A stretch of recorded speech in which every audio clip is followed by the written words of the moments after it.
Series की start में हमें सुपर हीरो एकेडमी का सीन दिखाया जाता है, जिस जगह पर काफी सारे स्टूडेंट आए हुए थे एक टेस्ट को देने के लिए। हमें फैंग को दिखाया जाता है जो कि एक गेम खेल रहा होता है और गेम खेलते हुए कहता है ये गेम काफी ज्यादा अमेजिंग है और मैंने काफी सारे ट्रेजर आइटम्स को हासिल कर लिया है। मुझे लगता है इन सब चीजों के बाद मैं फाइनल बॉस को डिफीट कर पाऊंगा। इसी के साथ ही एक थप्पड़ उसकी तरफ बढ़ता है और उसे जोरदार तरीके से गाल के ऊपर पड़ता है और ये थप्पड़ एक लड़की ने मारा होता है जिसका नाम यू होता है। वो इस जगह पर फैंग की दोस्त है। वो उससे कहने लगती है आज यहाँ पर तुम्हारा अवेकनिंग टेस्ट होने वाला है, मुझे लगा था तुम उसकी तैयारी कर रहे होगे लेकिन तुम तो इस जगह पर गेम खेल रहे हो।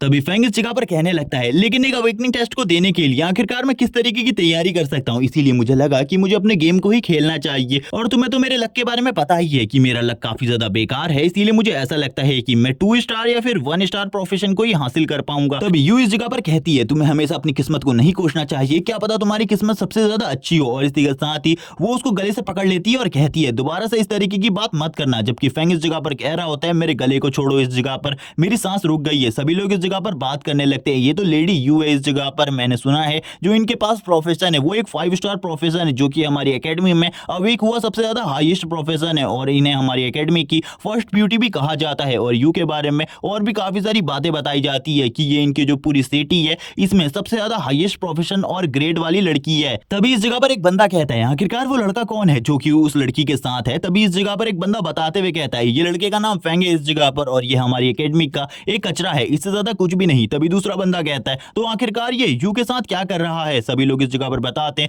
वो यू का बचपन से दोस्त है। इसी के साथ ही अब हमें इस वर्ल्ड के बारे में बताया जाता है कि गेम वर्ल्ड और ह्यूमन वर्ल्ड के मर्जर के बाद ये सारी चीजें स्टार्ट हुई, ह्यूमंस अवेक होने लगे और मॉन्स्टर्स और डंजन अपीयर होने लगी, जिससे जो ह्यूमंस थे वो काफी ज्यादा खतरे में आ गए और ह्यूमन वर्ल्ड के ऊपर एक खतरा बन गया, जिस वजह से काफी सारे लोग अवेक होने लगे। एक बंदे के अवेक होने का टाइम 18 साल तक होता है और 18 साल के बाद कोई भी ह्यूमन अवेक नहीं हो सकता। हमें काफी सारे स्टूडेंट को दिखाया जाता है जिनका आज सुपर हीरो एकेडमी के अंदर अवेकनिंग टेस्ट लिया जा रहा था, जिसमें हमारा मेन कैरेक्टर फैंग भी होता है।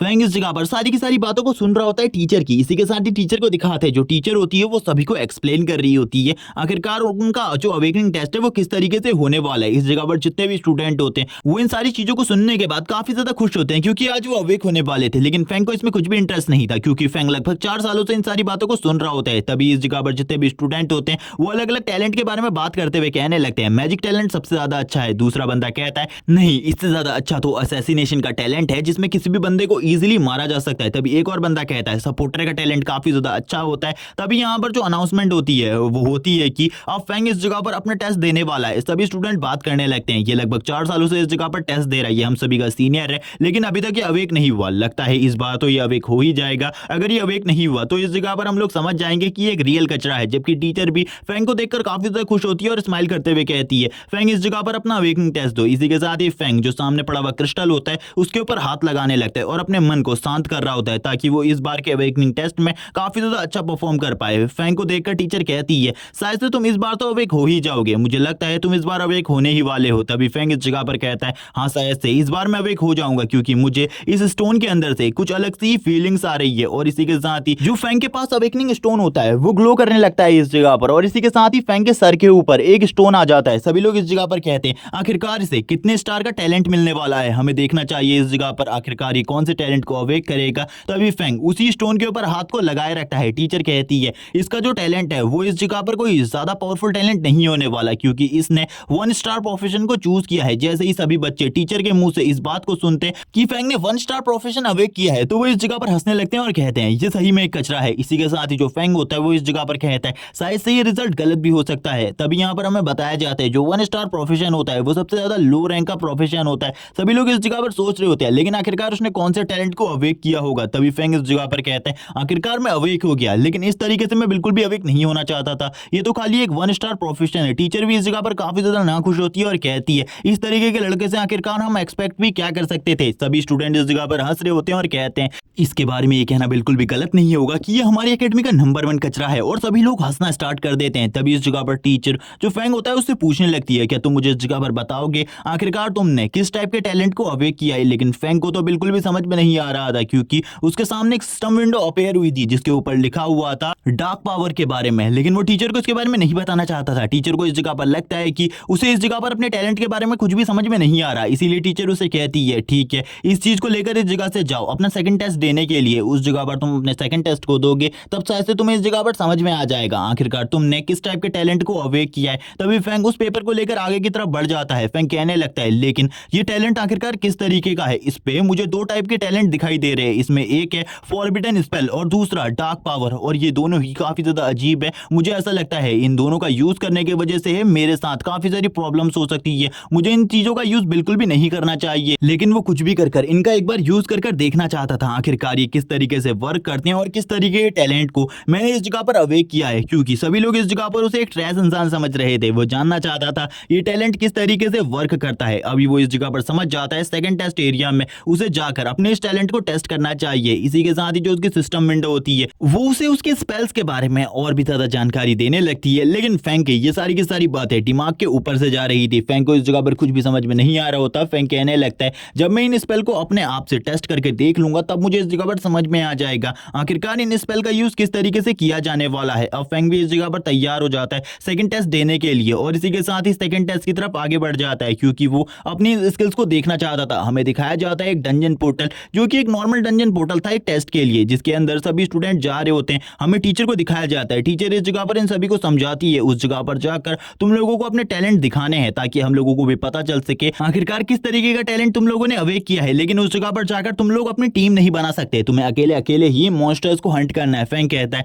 आखिरकार ये सारी चीजें क्या है, क्या उस जगह पर जाकर टीचर को मेरे टैलेंट के बारे में पता चल जाएगा अगर मैंने अपने टैलेंट को यूज किया आखिरकार मैं किस तरीके से टैलेंट को यूज कर पाऊंगा क्योंकि उस जगह पर तो काफी सारे ड्रोन्स होने वाले। फैंग काफी ज्यादा गुस्सा होता है लेकिन फिर भी वो उस डंजन के अंदर चला जाता है और डंजन के अंदर जाने के बाद का जो दृश्य होता है वो पूरे तरीके से अलग होता है। फैंग कहता है मैं पहली बार एक डंजन के अंदर आया हूं लेकिन मुझे बिल्कुल भी नहीं पता था एक डंजन के अंदर भी इसी तरीके से माहौल होता है जैसे कि ह्यूमन वर्ल्ड के अंदर होता है। यहाँ पर सभी लोग जितने भी स्टूडेंट होते हैं वो मॉन्स्टर्स को मार रहे होते हैं। नॉर्मली इस जगह पर खाली गॉब्लिन मॉन्स्टर्स ही थे जिनको वो मारकर उनको खत्म कर दे रहे थे, लेकिन जो फैंग होता है वो एक जगह पर छुपकर बैठा हुआ था। वो एक जगह पर बैठकर कहने लगता है काफी सारे ड्रोन्स मौजूद है इस जगह पर, मैं बिल्कुल भी इन ड्रोन्स के रहते हुए इस जगह पर अपने मैजिक पावर का यूज नहीं कर सकता, मुझे इस जगह पर रुकना होगा। जबकि हम देखते हैं उन ड्रोन्स से इस जगह पर फैंग के ऊपर भी नजर रखी जा रही थी आखिरकार उसके पास किस तरीके का टैलेंट है। सभी लोग इस जगह पर उसी को देख रहे होते हैं। तभी इस जगह पर जो एक टीचर होते हैं वो कहते हैं आखिरकार ये लड़का इस जगह पर क्या कर रहा है, ये इस तरीके से छुपकर क्यों बैठा हुआ है जबकि इसे तो इस जगह पर उन मॉन्स्टर्स को मारना चाहिए। तभी टीचर कहती है इसने इस जगह पर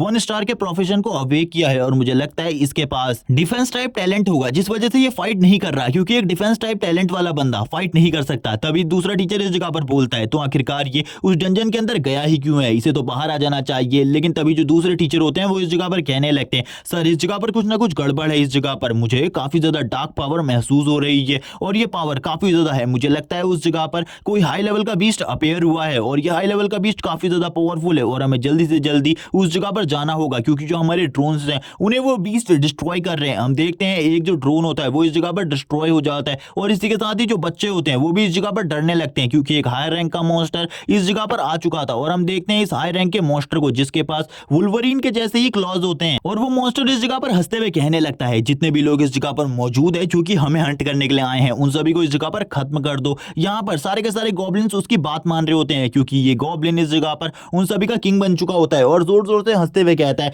जितने भी लोग इस जगह पर मौजूद है उन सभी को मार दो। तभी एक ड्रोन भी उन सभी को कैप्चर कर रहा होता है लेकिन तभी ही जो वो किंग लेवल का मॉन्स्टर होता है वो उस ड्रोन को भी डिस्ट्रॉय कर देता है अपनी पावर से और कहने लगता है सबसे पहले इस जगह पर जितने भी ये ह्यूमनाइट ड्रोन्स हैं इनको डिस्ट्रॉय करो, उसके बाद हम ह्यूमन क्लैन के ऊपर जाकर हमला करेंगे। तभी हमें फैंग को दिखाया जाता है जिसके सर के ऊपर आकर एक ड्रोन गिरता है। फैंग कहने लगता है ये ड्रोन इस तरीके से क्यों टूट रहे हैं, आखिरकार उस जगह पर क्या चल रहा है फैंग को कुछ भी नहीं पता था। फैंग कहता है अगर इस जगह पर सारे के सारे ड्रोन्स को डिस्ट्रॉय कर दिया गया है तो मेरे पास एक अच्छा मौका है। जबकि तुरंत ही वो बॉस मॉन्स्टर फैंग के सामने आ जाता है और एक इविल तरीके से हंसने लगता है और कहता है इस जगह पर तो काफी सारे बच्चे हैं, इन सभी को मारकर खत्म कर दो और इन सभी को मारने के बाद हमें वो खुशी मिलेगी जो कि काफी सालों से इन लोगों को मिल रही है हमें मारकर। जबकि फैंग अब इस जगह पर हंसते हुए कहता है अब इस जगह पर एक अच्छा मौका है मेरे पास अपनी फॉरबिडन स्पेल को यूज करने का और अब मैं उस फॉरबिडन स्पेल को यूज करने वाला हूं। इसी के साथ ही वो अपने फॉरबिडन स्पेल को यूज करना स्टार्ट कर देता है और कहता है मैं भी देखना चाहता हूँ आखिरकार ये जो स्पेल है ये किस तरीके से वर्क करता है। जैसे ही फैंग इस जगह पर अपने इस फॉरबिडन स्पेल को यूज करता है उसके चारों तरफ काफी ज्यादा एनर्जी निकलने लगती है। वो मॉन्स्टर भी ये देखकर हैरान हो जाता है। जो बॉस होता है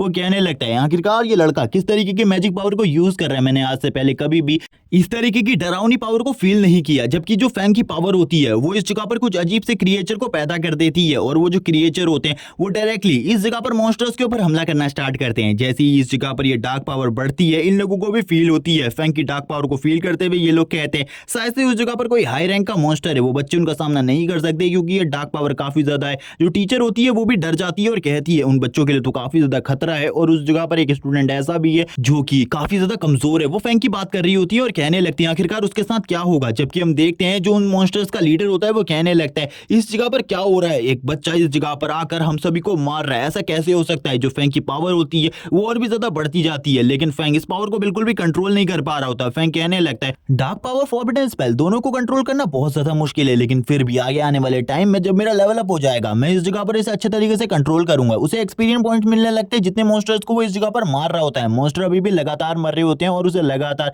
एक्सपीरियंस पॉइंट मिल रहे होते हैं ताकि वो लेवल अप कर सके। इसी के साथ ही जो मॉन्स्टर का लीडर होता है वो भी इस जगह पर डरने लगता है। वो कहता है आखिरकार ये बच्चा किस तरीके की पावर को यूज कर रहा है, मैं इस जगह पर एक बच्चे से इतने ज्यादा बुरे तरीके से नहीं हार सकता। जबकि काफी सारी जो स्पिरिट्स होती है वो मॉन्स्टर्स होते हैं वो अब उसकी तरफ बढ़ने लगते हैं उसे मारने के लिए। इसी के साथ ही वो उसकी बॉडी को भी कवर कर लेते हैं। लास्ट टाइम पर हमें दिखाया जाता है जो फैंग के एक्सपीरियंस पॉइंट्स होते हैं वो टोटली 6000 प्लस हो चुके होते हैं। इसी के साथ ही फैंग की स्टेटस विंडो को दिखाते हैं जिसमें जो फैंग का लेवल होता है वो 10 हो चुका होता है और सारी की सारी जो चीजें होती हैं वो भी अपग्रेड हो चुकी होती है। फैंग कहने लगता है मैंने आज से पहले कभी भी किसी बंदे के बारे में नहीं सुना जो कि लेवल 10 पर पहुंच गया हो इस जगह पर आने के बाद। मेरा लेवल अप तो काफी ज्यादा तेजी से हुआ है, शायद से मैं और भी ज्यादा लेवल अप कर सकता हूं इस जगह पर रहकर। मुझे और भी मॉन्स्टर्स को मारना चाहिए। लो लेवल के मॉन्स्टर्स को मारकर भले ही कम एक्सपीरियंस पॉइंट्स मिलता हो लेकिन फिर भी ये काफी ज्यादा अच्छा है। और इसी के साथ ही अब काफी सारे ट्रेजर्स उसके सामने आने लगते हैं। जैसे ही फैंग इस जगह पर पड़े हुए ट्रेजर्स को देखता है वो हैरान हो जाता है और कहता है ये सारे के सारे ट्रेजर्स उन मॉन्स्टर को मारने की वजह से इस जगह पर छूट गए हैं। मैं इनका यूज कर सकता हूं और आगे आने वाले टाइम में इनको बेचकर काफी ज्यादा पैसा भी कमा सकता हूं। तभी वो इस जगह पर एक ट्रेजर को देखता है जो कि किसी भी बंदे के स्टैट्स को 10 प्लस कर सकता है। और इसी के साथ ही इस जगह पर वो वुल्वरीन के क्लॉज भी पड़े होते हैं जो कि एक गोल्डन रैंक का ट्रेजर है जिसको देखने के बाद फैंग और भी ज्यादा खुश हो जाता है और कहता है इनको बेचने के बाद तो मैं काफी ज्यादा पैसा कमा पाऊंगा। वो और भी ज्यादा खुश होने लगता है और कहता है अब मैं अमीर होने वाला हूं शायद से। इसी के साथ ही एक अनाउंसमेंट सुनाई जाती है जिस अनाउंसमेंट के अंदर सारे के सारे टीचर कह रहे होते हैं सभी बच्चे डंजन के अंदर से जल्दी बाहर आ जाओ। उस डंजन के अंदर कुछ प्रॉब्लम हो गई है जिस वजह से सभी के सभी बाहर आ जाओ वरना तुम्हारी जान को भी खतरा हो सकता है। फैंग भी ये बात सुनकर हैरान हो जाता है और कहता है कि ये मेरी डार्क पावर की वजह से हो रहा है। मुझे ऐसा ही लगता है ये मेरे डार्क पावर की वजह से है क्योंकि मैं अपनी डार्क पावर और उस फॉरबिडन स्पेल को सही तरीके से यूज नहीं कर सकता, उसकी पावर को सही तरीके से कंट्रोल नहीं कर सकता जिस वजह से ये सारी चीजें हो रही है। और इसी के साथ ही अब फैंग को भी पता चल जाता है उसको और ज्यादा लेवल अप करना होगा ताकि वो अपनी पावर को अच्छे तरीके से कंट्रोल कर सके। अब उसे कुछ भी कर इस जगह से निकलना होगा और बाहर किसी को भी इस बारे में नहीं बताना होगा कि ये उसके वजह से हुआ है। अगर वो जल्दी से इस जगह से बाहर नहीं गया तो जितने भी टीचर्स है वो उसे पकड़ लेंगे और बाद में उसके साथ क्या किया जाएगा इसके बारे में वो भी नहीं जानता। इसी के साथ ही अब हमें डंजन के बाहर का सीन दिखाया जाता है। काफी सारे जो टेलीपोर्टेशन चैनल्स होते हैं वो ओपन हो जाते हैं जिसमें सारे के सारे स्टूडेंट बाहर आने लगते हैं। हम देखते हैं वो सारे के सारे स्टूडेंट हैरान होते हैं आखिरकार टीचर ने इतनी जल्दी उन्हें बाहर क्यों बुला लिया। जबकि वो स्टूडेंट कहते हैं अभी तो हमारा टेस्ट स्टार्ट ही हुआ था। फैंग को इस जगह पर पता था आखिरकार उस जगह पर क्या चल रहा था। फैंग ने तो काफी ज्यादा लेवल अप कर लिया था लेकिन तुरंत ही जो टीचर होते हैं वो कहने लगते हैं जो स्कूल है अब वो बंद हो चुका है। जब तुम्हें स्कूल में बुलाया जाए तब तुम इस जगह पर आ जाना लेकिन अभी के लिए स्कूल बंद हो चुका है, जल्दी से जल्दी इस जगह से बाहर निकलो। टीचर भी हैरान होता है और कहता है अगर इन सभी को एक साथ मिलकर भी उस मॉन्स्टर को हराने दिया जाए तभी भी मुझे नहीं लगता कि उस जगह पर जो मॉन्स्टर है ये सभी मिलकर उसे हरा सकते हैं। जो हमारी टीम है वो इस जगह पर आने ही वाली है जिसके बाद हम खुद अंदर जाएंगे और खुद अंदर जाकर इन सारी चीजों को नोटिस करेंगे। लेकिन तभी जो टीचर होते हैं वो फील करने लगते हैं इस जगह पर जो वो डार्क पावर थी वो खत्म हो रही है। आखिरकार ऐसा क्यों हुआ इसके बारे में उन्हें भी नहीं पता होता। वो कहने लगते हैं कि यहाँ पर जो डार्क पावर का स्रोत था वो बाहर की तरफ चला गया या फिर कहीं और। जैसे ही टीचर इस जगह पर फैंग को देखती है वो कहने लगती है फैंग क्या तुम इस जगह पर ठीक हो। फैंग इस जगह पर टीचर से कहता है हाँ मैं इस जगह पर ठीक हूँ। तभी यहाँ पर जो फैंग होता है वो टीचर को देखकर हैरान होता है और टीचर से पूछता है आखिरकार इस जगह पर क्या हो रहा है। टीचर फैंग से कहती है जल्दी से जल्दी इस जगह से निकलो, जब मैं तुम्हें इस जगह पर बुलाऊंगी तभी इस जगह पर दोबारा आना वरना बिल्कुल भी मत आना। फैंग भी इस जगह पर कहता है ठीक है टीचर मैं आपके बुलाने पर ही इस जगह पर वापस आऊंगा। इसी के साथ जो फैंग होता है वो रास्ते में भी स्कूल के बारे में बात कर रहा होता है और स्कूल के बारे में बात करते हुए कहता है आखिरकार उस जगह पर क्या हुआ जिस वजह से हमें बाहर निकाल दिया। और वो इस जगह पर सारी की सारी बातों को यू के साथ डिस्कस कर रहा होता है। यू कहने लगती है मुझे लगता है तुम्हारी किस्मत सही में काफी ज्यादा खराब थी आज, जब तुम लेवल अप करने ही वाले थे तभी इस जगह पर ये सब कुछ हुआ। फैंग कहता है मैं इसे अपनी डार्क पावर और फॉरबिडन स्पेल के बारे में कुछ भी नहीं बता सकता, वरना ये मेरे बारे में काफी सारी अजीब सी चीजें सोचेगी। इसी के साथ ही अब यहाँ पर फैंग अजीब सी चीजों के बारे में सोच रहा होता है, तभी यू इस जगह पर कहती है रुको इस जगह पर, मेरे पास तुम्हारे लिए काम है। मेरी टीम कल एक डंजन के अंदर जाने वाली है, उस डंजन को क्लियर करने के लिए तुम उस जगह पर आ सकते हो मेरे साथ उस डंजन को क्लियर करने में मदद करने के लिए। लेकिन जो इस जगह पर फैंग होता है वह कहने लगता है इस जगह पर मैं नहीं आने वाला उस डंजन को क्लियर करने में तुम्हारे साथ, क्योंकि मैं अपने लेवल अप को खुद कर सकता हूं। तभी फैंग इस जगह पर कहता है अगर इसने मेरी डार्क पावर को देख लिया उस डंजन के अंदर तो ये तो काफी ज्यादा शॉक हो जाएगी उन सारी चीजों को देखकर। तभी वो इस जगह पर कहती है यू कहती है लेकिन मैंने तो इस जगह पर ये कहा ही नहीं कि तुम इस जगह पर मना कर सकते हो, तुम्हें उस जगह पर आना है तो आना है, तुम्हें कुछ भी कर मना नहीं करना इन सब चीजों के लिए। फैंग ये सुनकर हैरान हो जाते हैं और कहता है आखिरकार तुम इस जगह पर किस तरीके की बातें कर रही हो, मेरी मर्जी नहीं है, मैं उस जगह पर नहीं आना चाहता। यू कहती है इन सारी चीजों के बारे में तुम्हें बाद में सोचना होगा, कल तुम उस जगह पर आओगे, अगर तुम नहीं आए तो उसके बाद मैं तुम्हारे हाथ पैर तोड़ दूंगी। यहाँ पर ये सुनने के बाद तो फैंग और भी ज्यादा हैरान हो जाते हैं और कहता है आखिरकार उस जगह पर अगर मैं चला भी गया तो उसके बाद में किस तरीके के पावर को यूज करूंगा, क्योंकि मेरे पास तो दो ही तरीके की पावर्स हैं इस जगह पर वो बताता है, जिनमें पहली डार्क पावर है और दूसरा फॉरबिडन स्पेल है। मुझे लगता है मुझे कहीं जाना होगा किसी शॉप के अंदर और उस जगह पर जाकर मैं कुछ सामान को खरीद सकता हूं। इसी के साथ ही हमें दिखाया जाता है एक एक्सचेंज हॉल का सीन, जिस जगह पर आकर फैंग खड़ा होता है और कहने लगता है इस जगह पर मुझे कोई ना कोई स्पेल मिल जाएगी जिन स्पेल को मैं यूज कर सकता हूं उस जगह पर जाने के लिए। इसी के साथ ही फैंग कहता है चलो ठीक है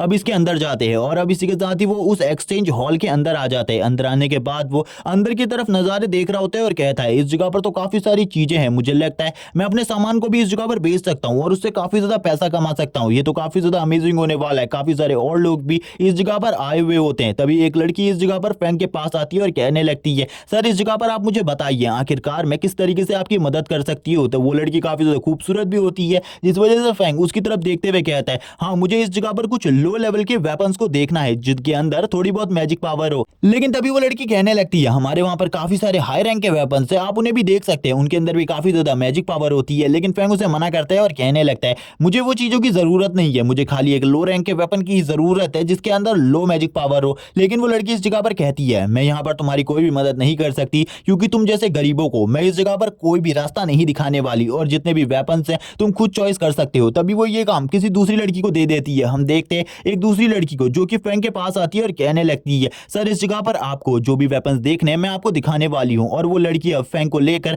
हर जगह पर जाती है जिस जगह पर काफी सारे लो लेवल के वेपन्स होते हैं, वो सारे के सारे वेपन्स को फैंग को दिखाने लगती है। फैंग काफी सारे वेपन्स को टेस्ट करता है, लेकिन काफी सारे वेपन्स को वो बिल्कुल भी यूज नहीं कर पा रहा होता। लास्ट में उसे वेपन के रूप में एक रिंग मिलती है और वो उस रिंग को ले लेता है। वो कहने लगता है लेकिन अभी भी मुझे एक बात का शक है, कहीं मेरी डार्क पावर इस रिंग की पावर को इस जगह पर सप्रेस ना कर ले या फिर इसकी ही पावर के साथ मर्ज ना हो जाए। लेकिन कुछ भी कर मुझे ये रिंग तो लेनी ही है इस जगह पर, इसीलिए वो इस रिंग को ले लेता है और यहाँ पर उस लड़की से कहने लगता है क्या तुम मुझे इस जगह पर एक्सचेंज हॉल में लेकर जा सकती हो, मैं कुछ सामान को एक्सचेंज करना चाहता हूँ। वो लेडी यहाँ पर कहती है ठीक है आप मुझे बताइए आप यहाँ पर किस तरीके के सामान को बेचना चाहते हैं। हमें ऑफिसर वांग को दिखाया जाता है जिसके पास ये दोनों ही आ जाते हैं। फैंग के हाथ में वही वुल्वरीन के क्लॉज होते हैं। फैंग कहता है मैं इस आइटम को बेचना चाहता हूँ इस जगह पर, ये गोल्डन रैंक की आइटम है इसीलिए मुझे लगता है इसका प्राइस काफी ज्यादा होगा। वांग भी ये देखकर हैरान होता है और कहने लगता है ये आइटम तो सही में काफी ज्यादा अमेजिंग है, इनकी डिमांड हमें काफी ज्यादा होती है, मुझे लगता है आज ये तुम्हारा जो आइटम है ये जरूर बिक जाएगा। फैंग कहता है मुझे इस जगह पर इसकी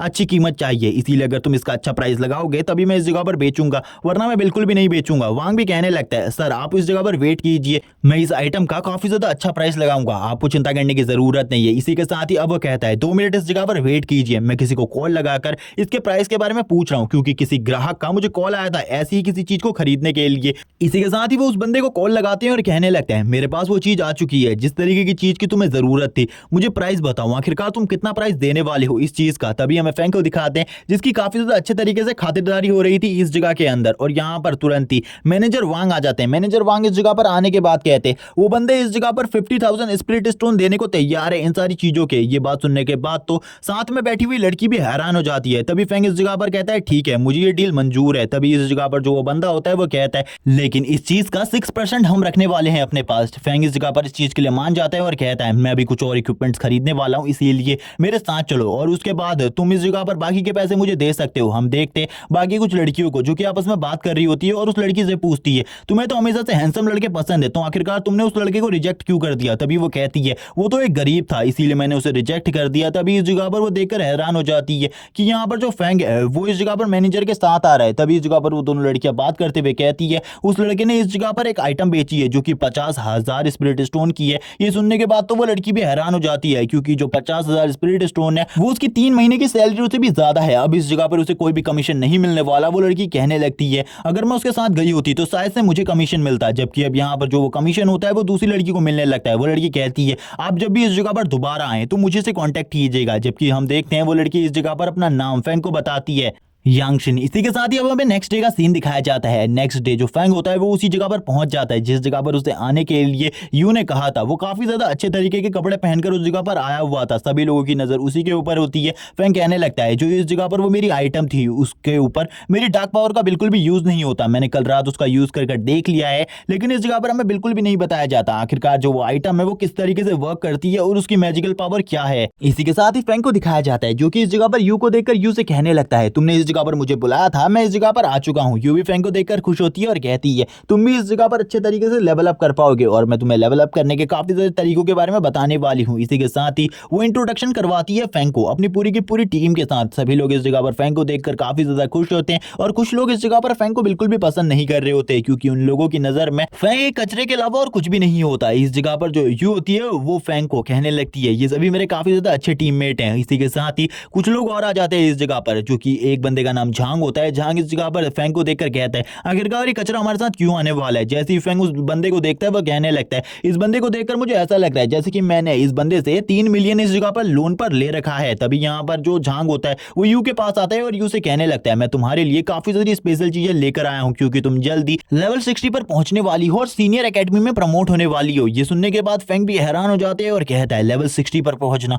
ये तो काफी ज्यादा अमेजिंग बात है, मेरे लिए तो ये एक सपने जैसा ही है। इसी के साथ ही जो झांग होता है वो यू के लिए एक ट्रेजर को निकालता है बाहर और उस ट्रेजर को बाहर निकालते हुए कहता है अगर इस ट्रेजर को तुम पी लो इस जगह पर तो सही में तुम्हारी जो एजिलिटी है और बाकी सारी चीजें हैं उनमें 3 स्टेट पॉइंट्स बढ़ जाएंगे। वो सभी भी इसे देखकर हैरान होते हैं और कहने लगते हैं ये चीज तो काफी ज्यादा महंगी होगी। सभी लोगों की बात सुनने के बाद झांग इस जगह पर कहता है ये जो चीज है ये इस जगह पर 15 या फिर 20,000 क्रिस्टल की है, ये मेरे लिए कोई ज्यादा बड़ी बात नहीं है और मुझे लगता है यू के लिए भी कोई ज्यादा बड़ी बात नहीं होगी क्योंकि यू भी मेरी जैसी एक बड़ी फैमिली से बिलोंग करती है। लेकिन यू डायरेक्टली उसके मुंह पर इस चीज को मना कर देती है और कहने लगती है मुझे इस चीज की कोई भी जरूरत नहीं है। यहाँ पर फैंग भी इन सारी चीजों को देखकर हंस रहा होता है और कहने लगता है इसकी तो इस जगह पर मुंह पर बेइज्जती हो गई। वो अपने मन में इन सारी बातों को कर रहा होता है लेकिन तुरंत ही झांग इस जगह पर फैंग के ऊपर कहने लगता है आखिरकार इस कचरे को हम अपने साथ क्यों लेकर जाने वाले। फैंग कहता है आखिरकार ये बीच में मुझे लेकर क्यों आ रहा है। तभी यू इस जगह पर कहती है तुम्हें अपनी जबान संभाल कर बात करनी चाहिए। झांग इस जगह पर कहता है लेकिन मैंने इस जगह पर कुछ भी गलत नहीं कहा, ये कचरे के अलावा और कुछ भी नहीं है, इस जगह पर हम इसको अपने साथ लेकर क्यों जा रहे हैं। तभी इस जगह पर फैंग कहता है तुम आखिरकार तुम दोनों की लड़ाई के बीच में मुझे लेकर क्यों आ रहे हो, क्या तुम इस जगह पर यू के साथ फाइट नहीं कर सकते जिस वजह से तुम डर चुके हो। बाकी सभी लोग भी फैंग को इस जगह पर कहने लगते हैं तुम भी शांत हो जाओ और झांग से भी यही कह रहे होते हैं तुम शांत हो जाओ। लेकिन झांग इस जगह पर कहता है हम इस जैसे कचरे को अपने साथ क्यों ले जाने वाले हैं, ये तो हमारे ऊपर खाली एक बोझ बनेगा और हम इस जैसे बोझ को बिल्कुल भी नहीं ले जाएंगे अपने साथ। तभी यहाँ पर फैंग कहता है आखिरकार मैं तुम्हारे साथ जा भी नहीं रहा, तुम्हारी एक ट्रेजर बोतल इस जगह पर यू ने एक्सेप्ट नहीं करी जिस वजह से तुम मेरे ऊपर अपना गुस्सा निकाल रहे हो। वो उस बेकार सी चीज के लिए मेरे ऊपर गुस्सा निकालना ये बिल्कुल भी ठीक नहीं है। तभी दूसरा बंदा इस जगह पर कहता है वो ट्रेजर बोतल कोई मामूली ट्रेजर बोतल नहीं थी, अगर तुम्हारे पास उससे अच्छा ट्रेजर कुछ है तो इस जगह पर हमें दिखाओ। झांग भी इसी चीज को कह रहा होता है दिखाओ जल्दी, अगर तुम्हारे पास उससे अच्छा कोई ट्रेजर हुआ तो मैं यहाँ पर घुटनों के बल झुककर तुमसे माफी मांगूंगा वरना तुम इस चीज को करोगे। लेकिन फैंग तुरंत ही इस जगह पर एक ट्रेजर को बाहर निकालता है जो कि वही ट्रेजर होता है जो कि उसे कल के दिन में मिला था उन मॉन्स्टर्स को मारने के बाद। वो उस ट्रेजर को बाहर निकालता है और कहता है ये ट्रेजर इस जगह पर किसी भी बंदे के स्टेट पॉइंट्स में 10 पॉइंट्स को बढ़ा सकता है। यू भी यहाँ पर इस ट्रेजर को देखकर हैरान हो जाती है और कहती है हाँ शायद से ये वही ट्रेजर है। सभी लोग इस जगह पर ये देखकर हैरान होते हैं। तभी झांग इस जगह पर कहता है तुम इस जगह पर झूठ बोल रहे हो, ये यहाँ पर कोई भी रियल ट्रेजर नहीं है बल्कि ये फेक है इस जगह पर। तभी इस जगह पर फैंग उससे कहता है ठीक है इस चीज को इसे यू एक बार ट्राई करेगी और उसके बाद तुम्हें बताएगी क्या इस जगह पर ये सही है या फिर गलत। तभी यहाँ पर यू कहती है क्या सही में ये काफी ज्यादा एक्सपेंसिव है। फैंग कहता है ये तुम्हारे लिए है। जबकि यू के टीममेट भी इस जगह पर कहने लगते हैं मिस आपको एक बार इसे यूज करना चाहिए, हम भी देखना चाहते हैं क्या इस जगह पर ये सही का वही ट्रेजर है या फिर इस जगह पर ये एक फेक कॉपी है उसी ट्रेजर की। जैसे ही वो इस जगह पर इसे अपनी बॉडी के अंदर एब्जॉर्ब करती है सभी लोगों के पसीने छूट रहे होते हैं, झांग के भी इस जगह पर, क्योंकि सही में ये वही ट्रेजर होता है। तभी इस जगह पर फैंग कहता है अब तुम मुझे अपना एक्सपीरियंस बताओ। तभी यू इस जगह पर कहती है ये सही में वही ट्रेजर है, है मेरे स्टैट पॉइंट्स में 10 पॉइंट्स ऐड हो चुके होते हैं। और यहाँ पर ये सुनने के बाद तो सभी लोग हैरान होते हैं। इसी के साथ ही अब जो यहाँ पर झांग होता है उसके पसीने छूटने लगते हैं, क्योंकि उसे तो फैंग के सामने झुकना पड़ेगा। फैंग इस जगह पर कहता है चलो ठीक है, अब इस जगह पर अपने वादे को पूरा करो, जल्दी से मेरे सामने घुटने टेको, मैं जल्दी से तुम्हें अपने घुटनों के बल देखना चाहता हूं। लेकिन झांग इस जगह पर मना करता है इन सारी चीजों के लिए। यूं कहती है अगर तुम इस जगह पर घुटने नहीं टेकने वाले तो तुम हमारे साथ बिल्कुल भी नहीं आ सकते, क्योंकि तुम इस जगह पर अपने वादे को भी नहीं निभा रहे। सभी लोग उससे कहते हैं अपने वादे को निभाओ इस जगह पर, आखिरकार तुम किस तरीके के घटिया इंसान हो, तुम अपने वादे को बिल्कुल भी नहीं निभा रहे। ये सुनने के बाद तो झांग को और भी ज्यादा गुस्सा आने लगता है। वो कहता है इसका बदला तो इस जगह पर मैं तुमसे जरूर लूंगा, जो भी तुमने अभी मेरे साथ किया इसका एक ना एक दिन तुमसे बहुत ज्यादा अच्छे तरीके से मैं बदला लूंगा। और वो तुरंत ही झुक जाता है फैंग के सामने, और झुकने के बाद कहता है मुझे माफ कर दो इस जगह पर जो भी मैंने तुम्हारे साथ किया। लेकिन फैंग अब इस जगह से आगे बढ़ने लगता है और कहता है बाकी की टीम तैयार रहो, क्योंकि यू सबसे पहले मुझे कुछ ट्रेनिंग देना चाहती है, जिसके बाद वो तुम्हारे पास आएगी। यू कहती है हम सभी लोग पहले ही उस डंजन के अंदर जाने वाले, जिसके बाद मैं उन सभी के साथ आगे की तरफ बढ़ूंगी, तुम बीच में ही रुक जाओगे सेफ एरिया के अंदर। फैंग कहता है ठीक है, और इस जगह पर फैंग यू की सारी बातों को मान रहा होता है। लेकिन फैंग अपने मन में बताता है कि उस जगह पर जो बॉस मॉन्स्टर है उसे मैं मारना चाहता हूं, और यू से पहले मुझे उस जगह पर पहुंचना होगा और उस बॉस मॉन्स्टर को मारकर उसके ट्रेजर को छीनना होगा। जबकि तुरंत ही यू फैंग के लिए कुछ लेकर आई होती है और उन बुक्स को निकालते हुए कहती है ये इस जगह पर कुछ स्पेल्स की बुक है, मुझे पता चला है कि तुम्हारे पास जो टैलेंट है वो मैजिक का टैलेंट है, तुम इसे यूज कर देख सकते हो, क्या पता है इससे तुम्हारी जो पावर है वो और भी ज्यादा बढ़ जाए, क्योंकि ये कुछ मैजिक टाइप की बुक है। फैंग भी उन बुक्स को देखकर हैरान होता है और कहने लगता है ये इस जगह पर पर्पल रैंक की बुक है, और यहाँ पर ये तो मेरे गोल्डन रैंक के ट्रेजर से काफी ज्यादा कीमती है। लेकिन यू इस जगह पर कहती है तुमने जो ट्रेजर मुझे दिया है उसके बराबर ये बिल्कुल भी नहीं है। फैंग कहता है ठीक है तो मैं इसे रख लेता हूँ इस बार।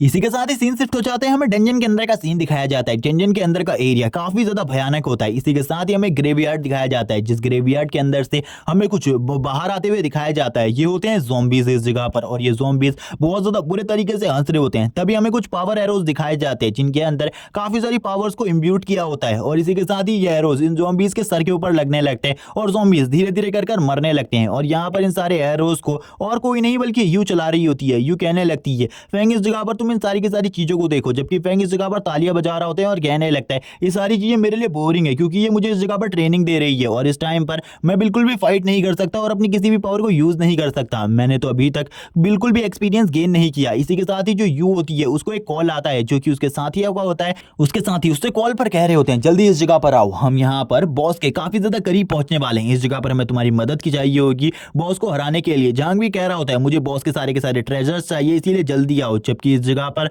जो यू होती है वो भी कह रही होती है थोड़ी ही देर में मैं उस जगह पर पहुंच रही हूँ, तब तक तुम लोग बॉस हंटिंग स्टार्ट मत कर देना, क्योंकि बॉस काफी ज्यादा स्ट्रॉन्ग है, तुम्हें काफी ज्यादा तकलीफ होगी बॉस को हराने में। झांग कहता है हमें पता है इस सब चीजों के बारे में, जब तक तुम इस जगह पर नहीं आ जाती हम बिल्कुल भी आगे नहीं बढ़ेंगे। वैसे भी हम बॉस के रूम से काफी ज्यादा दूर हैं। यू भी यहाँ पर ये सुनने के बाद कहती है ठीक है मैं जल्दी उस जगह पर आ रही हूँ एक स्पेशल काम को खत्म करने के बाद। इसी के साथ ही यू इस जगह पर फैंग से कहती है तुम इस जगह पर वेट करो या फिर सेफ एरिया में चले जाओ, जब तक मैं इस जगह पर नहीं आ जाती तुम्हारी ट्रेनिंग में बाद में स्टार्ट करूंगी, इसीलिए मेरा वेट करना, क्योंकि अभी मैं जा रही हूँ बॉस को खत्म करने के लिए। ये सुनने के बाद फैंग भी इस जगह पर कहता है ठीक है तुम जाओ बॉस को खत्म कर दो इस जगह पर, बॉस को बिल्कुल भी मत छोड़ना और उसके पास से एक ट्रेजर मेरे लिए भी लेकर आना। यू यहाँ पर ये सुनने के बाद कहती है ठीक है मैं भी जा रही हूँ आगे की तरफ, और इसी के साथ ही यू निकल जाती है इस जगह से। फैंग उसे इस जगह पर कहता है मेरे लिए वहां से एक ट्रेजर जरूर लेकर आना, और इसी के साथ ही वो उसे बाय करने लगता है। जब वो ये सारी की सारी चीजों को कर रहा होता है तभी इस जगह पर जो यू होती है वो उसके ऊपर चिल्लाते हुए कहती है शांत हो जाओ इस जगह पर, वापस से इस तरीके की हरकत बिल्कुल भी मत करना। हमें फैंग को दिखाया जाता है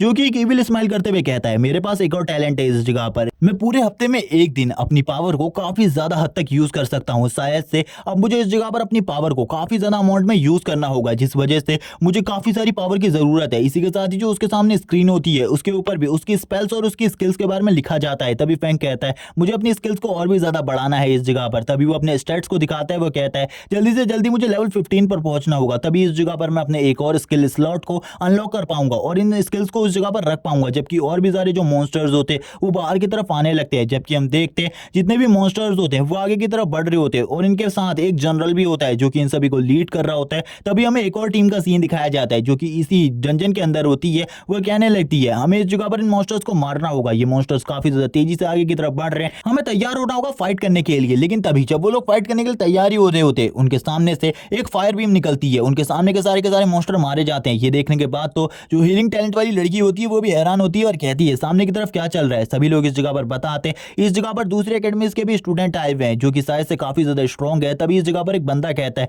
इस जगह पर तो यू आई हुई है जो कि हमारी सिटी की एक सबसे ज्यादा टैलेंटेड लड़की है। ये लोग तो इस जगह पर पूरे तरीके से इन मॉन्स्टर्स को मार रहे हैं। हमें नहीं लगता अब हमें कोई चांस भी मिलने वाला है इन मॉन्स्टर्स के साथ फाइट करने का, क्योंकि ये सभी लोग काफी ज्यादा स्ट्रॉन्ग है। जबकि इस जगह पर हम देखते हैं झांग को जो कि कहने लगता है हमें जल्दी से जल्दी बॉस रूम तक पहुंचना होगा। बॉस रूम तक पहुंचने के बाद ही मुझे वो सारी की सारी ट्रेजर्स मिल पाएंगे, जिनके बाद जो मेरी पावर है वो और भी ज्यादा बढ़ जाएगी। वो अपनी पावर को यूज कर रहा होता है। शायद से इस बंदे के पास फायर टैलेंट है जिसको वो यूज करते हुए सभी को मार रहा होता है, जला रहा होता है इस जगह पर। तभी यहाँ पर जो एक और बंदा होता है वो कहता है क्या तुम्हें लग रहा है कि इस जगह पर आने के बाद तुम थोड़ी बहुत स्ट्रांग हो गई हो? वो लड़की भी कहती है हाँ मुझे भी इस तरीके की फीलिंग्स आ रही है कि मैं भी स्ट्रांग हो चुकी हूँ। हमें बॉस का टावर दिखाया जाता है जिसके वहां पर एक पोर्टल ओपन होता है जो कि एक डार्क मैजिक से बना हुआ पोर्टल होता है, जो कि एक टेलीपोर्टेशन चैनल है जैसे कि डॉक्टर स्ट्रेंज यूज करता है। हम देखते हैं इस टेलीपोर्टेशन पोर्टल से और कोई नहीं बल्कि फैंग बाहर आता है। फैंग बाहर आते हुए कहता है मेरे को अभी अभी मेरी एक और नई स्किल के बारे में पता चला है, वो है टेलीपोर्टेशन, जिसका यूज करते हुए मैं लगभग कहीं भी टेलीपोर्ट कर सकता हूँ। लेकिन ये स्किल 1 घंटे तक ही मेरे काम आने वाली है। मैं पूरे हफ्ते में एक ही बार इसका यूज कर सकता हूँ और अभी मैं इसका यूज करने वाला हूँ लगभग 1 घंटे तक, और ये मेरे डार्क मैजिक की पावर को काफी हद तक कंट्रोल कर सकती है। इसी के साथ ही हमें उस नेक्रोमेंसर बॉस का सीन दिखाया जाता है जो कि अपनी गद्दी के ऊपर बैठा हुआ था। इसी के साथ ही फैंग की उस जगह पर एंट्री होती है। फैंग उसके सामने हाथ हिला रहा होता है जबकि वो नेक्रोमेंसर बॉस उसके ऊपर अटैक करते हुए कहते हैं आखिरकार तुम्हारी अकेले आने की इस जगह पर हिम्मत कैसे हुई तुम जैसे लड़के की? तभी फैंग भी ये देखकर हैरान हो जाते हैं और कहता है इसने तो मेरे ऊपर डायरेक्टली हमला करना स्टार्ट कर दिया। हम देखते हैं जैसे ही वो हमले का जो साइड इफेक्ट होता है वो सामने की तरफ से हटता है, सामने की तरफ कुछ भी नहीं होता। वो नेक्रोमेंसर बॉस भी ये देखकर हैरान होता है क्योंकि फैंग तो कहीं भी गायब नहीं हुआ था। फैंग इस जगह पर अब उसके पीछे की तरफ से बाहर आते हुए कहता है अब मैं तुम्हें इस जगह पर बताने वाला हूँ आखिरकार मैं इस जगह पर अकेले क्यों आया। जबकि वो नेक्रोमेंसर बॉस भी फैंग की इस तरीके की पावर्स को देखकर हैरान होता है। उसने भी आज से पहले टेलीपोर्टेशन पावर किसी भी बंदे के पास नहीं देखी थी। फैंग बताता है मैं सारे के सारे ट्रेजर्स को अकेला हड़पना चाहता हूँ, जिस वजह से मैं इस जगह पर अकेला आया हूँ। इसी के साथ ही फैंग उसके काफी ज्यादा करीब आ जाता है और उसके ऊपर हमला करने के लिए तैयार हो जाता है। फैंग इस तरफ अपनी एक टेक्निक को यूज करने लगता है जिसका नाम मीटियोर रेन होता है। उसकी इस टेक्निक की वजह से काफी सारे जो मीटियोर होते हैं वो इस जगह पर गिरने लगते हैं उस बॉस मॉन्स्टर के ऊपर और उस बॉस मॉन्स्टर के मेंशन को तबाह करने लगते हैं। ये देखने के बाद तो वो बॉस मॉन्स्टर भी हैरान हो जाता है और इस जगह पर जो फाइट होती है वो बहुत जल्दी एंड हो जाती है। हम देखते हैं एक बहुत बड़े धमाके को जो कि उसी जगह पर हुआ था जिस जगह पर बॉस मॉन्स्टर और फैंग होते हैं। इसी के साथ ही फैंग को दिखाया जाता है। फैंग को इस रेन की वजह से कोई भी ज्यादा नुकसान नहीं हुआ होता, बल्कि उस बॉस मॉन्स्टर को नहीं दिखाया जाता, शायद से वो मर गया है। इसी के साथ ही फैंग की जो स्क्रीन होती है वो उसे काफी सारे एक्सपीरियंस पॉइंट देती है। इसी के साथ ही हम देखते हैं जो फैंग का लेवल अप होता है वो भी कंप्लीट हो जाता है और वो लेवल 30 पर पहुंच जाता है। तभी फैंग इस जगह पर गिर रहे ट्रेजर्स को देख रहा होता है क्योंकि उसने बॉस मॉन्स्टर के अलावा काफी सारे और मॉन्स्टर्स को भी मारा था और इसी के साथ ही उसे ये ट्रेजर्स मिलने लगते हैं। फैंग इन ट्रेजर्स को देखकर काफी ज्यादा हैरान होता है और खुश भी, और कहने लगता है अगर इन ट्रेजर्स को जाकर मैं बेचता हूं तो मुझे काफी ज्यादा अच्छा प्राइस मिलेगा। इसी के साथ ही उसे एक मास्क मिलता है जिसको वो देखकर कहता है मुझे इसे अपनी बॉडी के अंदर एब्जॉर्ब करना होगा। इस मास्क के स्टैट्स हमें बताए जाते हैं। ये मास्क जो है किसी भी बंदे की मैजिक पावर को काफी ज्यादा बढ़ा सकता है लेकिन वहीं उसके डिफेंस को भी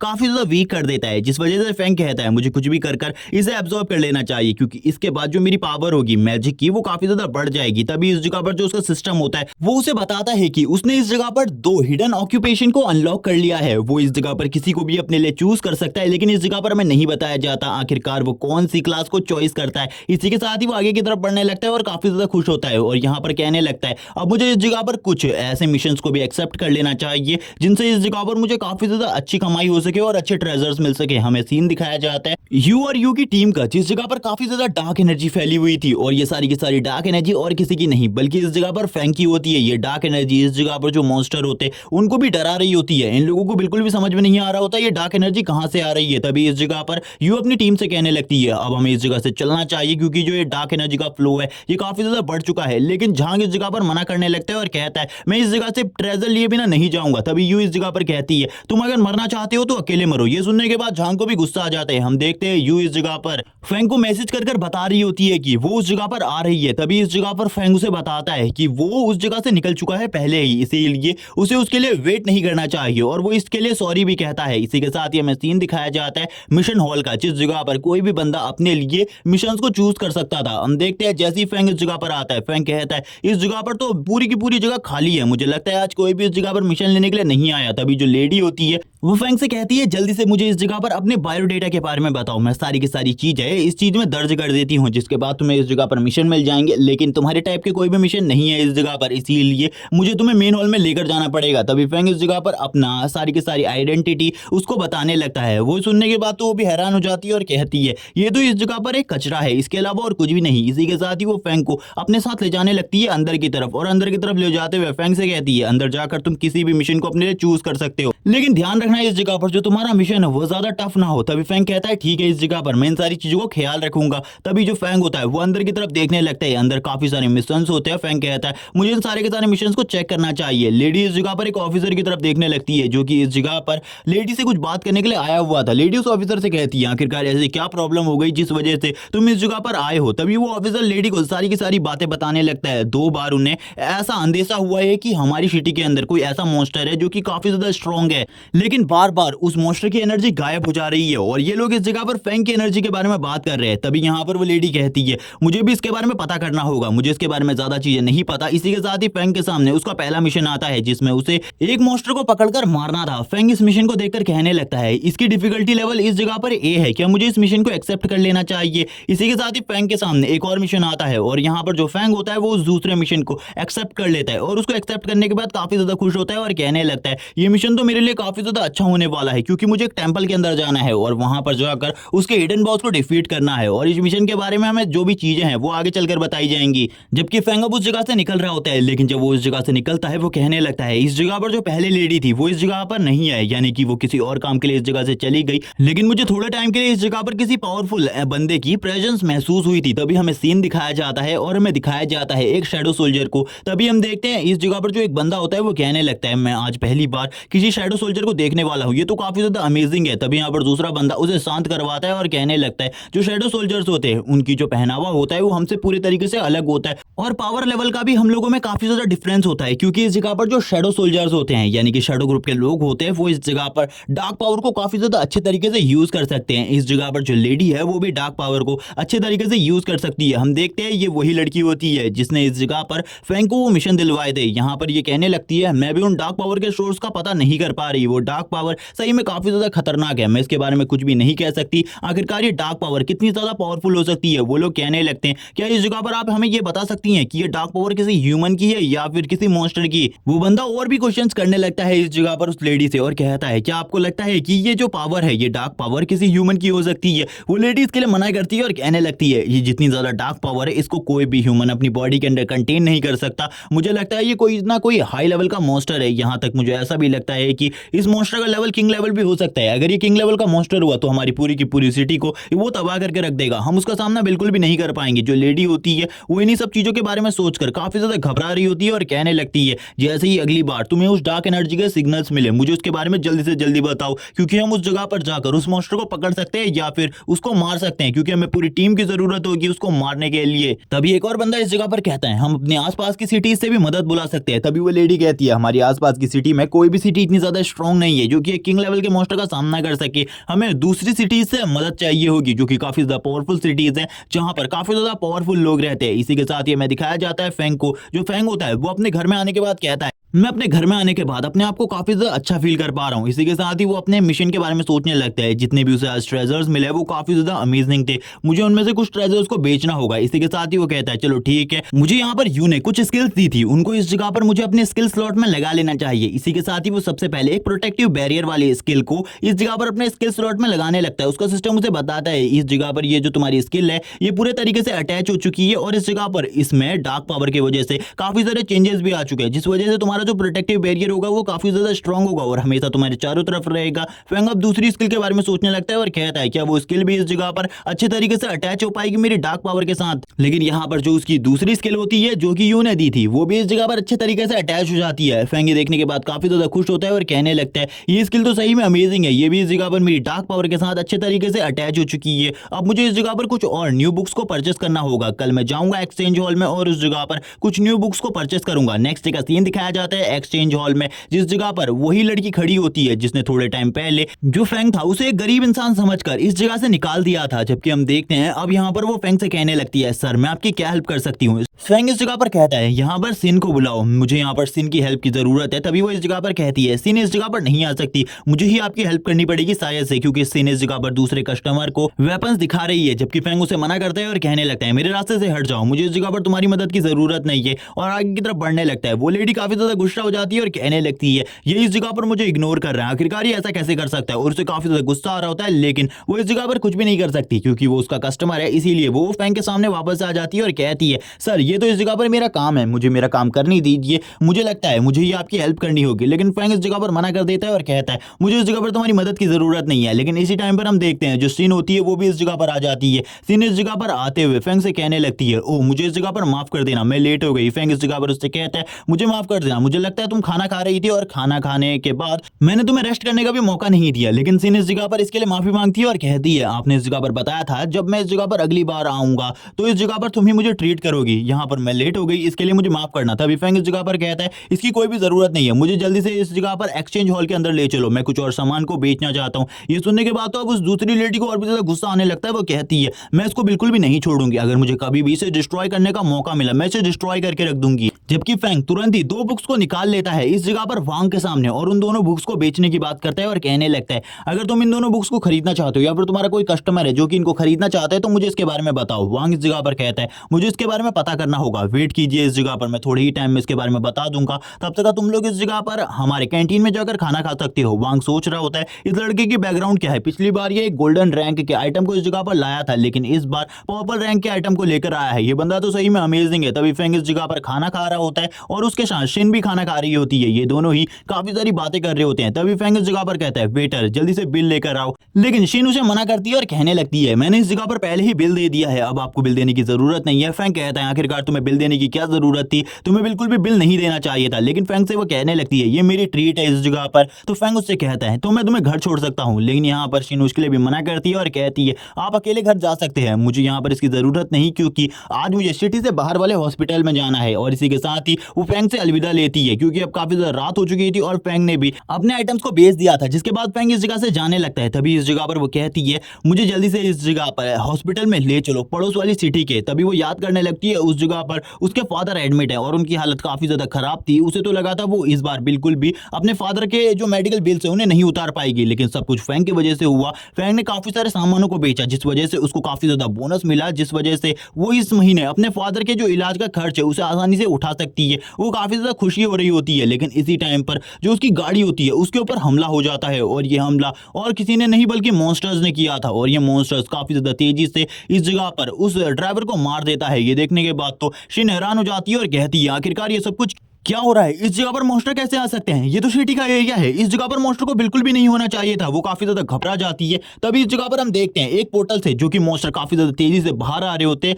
क्योंकि ये पोर्टल अभी अभी ओपन हुआ था, जिस वजह से ह्यूमंस को ज्यादातर चीजें इसके बारे में नहीं पता थी। लेकिन जो मॉन्स्टर थे वो लगातार हमला कर रहे होते हैं। तभी जो शिन होती है वो अपने कार के दरवाजे को ओपन करती है क्योंकि उसकी कार के ऊपर भी एक मॉन्स्टर था और वो तुरंत ही कार से नीचे की तरफ कूद जाती है। शिन कहती है, ये सब कुछ क्या हो रहा है, उसे कुछ भी समझ में नहीं आ रहा था। इसी के साथ ही अब उसके सामने एक मॉन्स्टर आ जाता है जो कि उसी की तरफ रहा होता है। शिन भी ये देखकर डर रही होती है क्योंकि वो मॉन्स्टर काफी ज्यादा भयानक लग रहा था। शिन उस मॉन्स्टर की तरफ देखते हुए कहती है, क्या मैं मरने वाली हूं। लेकिन इसी के बाद इस जगह पर एक आवाज सुनाई देती है जिस आवाज में कोई बंदा कह रहा होता है कि क्या ये जो ह्यूमंस है वो इतने ज्यादा कमजोर होते हैं, हम लोग इन्हें काफी ज्यादा आसानी से मार सकते हैं। ये बंदा काफी ज्यादा स्ट्रांग होता है और एक पोर्टल से बाहर निकला होता है। हमें सिटी का सीन दिखाया जाता है, सिटी में सब कुछ शांति से चल रहा होता है। लेकिन इसी के साथ ही जब वो बंदा इस जगह पर आता है वो मॉन्स्टर के साथ ही ह्यूमंस को मारने लगता है और इस जगह पर काफी ज्यादा बड़े बड़े धमाके हो रहे होते हैं। तभी हम देखते हैं जो मॉन्स्टर सिन के ऊपर हमला कर रहा होता है, सिन भी उस मॉन्स्टर के ऊपर हमला कर देती है अपनी पावर से। वो इस जगह पर एक मैजिक यूजर है लेकिन उसका मैजिक काफी ज्यादा कमजोर है। तभी यहाँ पर जो वो मॉन्स्टर होता है वो भी शिन के ऊपर हमला कर देता है। हम देखते हैं सिन के हमले की वजह से उस मॉन्स्टर को कुछ नहीं होता, लेकिन उसके हमले की वजह से जो सिन होती है वो काफी ज्यादा पीछे की तरफ चली जाती है। शिन कहती है, ये तो काफी ज्यादा स्ट्रॉन्ग है, मैं इन मॉन्स्टर का सामना बिल्कुल भी नहीं कर सकती। लेकिन तभी एक बंदा उस जगह पर आता है जो कि उस मॉन्स्टर के गले को काट देता है। गले को काटने के बाद वो शिन की तरफ देखता है। शिन पूरे तरीके से ठीक होती है। शिन कहने लगती है आखिरकार अब तुम कौन हो इस जगह पर और तुम इस जगह पर क्या करने के लिए आए हो। तभी वो शिन से पूछता है क्या तुम ठीक हो, तो शिन बताती है वो ठीक है इस जगह पर। तभी शिन की ऐसी बात सुनने के बाद वो वॉरियर इस जगह पर बोलता है चलो ठीक है अब इस जगह से निकलो, अगर तुम अभी नहीं निकली तो बहुत ज्यादा देर हो जाएगी। तभी वो वॉरियर भी अपनी तलवार लेकर इस जगह पर खड़ा हो जाता है जबकि शिन इस जगह से निकल जाती है। जबकि वो बंदा जो कि पोर्टल से बाहर आया था वो इस जगह पर कहने लगता है एक एवोल्यूशनरी ह्यूमन इस जगह पर आ चुका है मेरे साथ फाइट करने के लिए, लेकिन क्या तुम्हारी पावर इतनी ज्यादा है कि तुम मेरे साथ फाइट कर सकते हो। जबकि उसकी पावर को देखने के बाद इस जगह पर वो हंटर भी हैरान होता है और कहने लगता है ये बंदा तो सही में काफी ज्यादा स्ट्रांग है, लेकिन फिर भी मुझे अपनी सिटी की प्रोटेक्शन करने के लिए इसके साथ फाइट करनी होगी, कुछ भी करके इसे इस जगह पर रोकना होगा या फिर मारना होगा। तभी एक हाथ उसकी तरफ आगे बढ़ने लगता है, लेकिन वो बंदा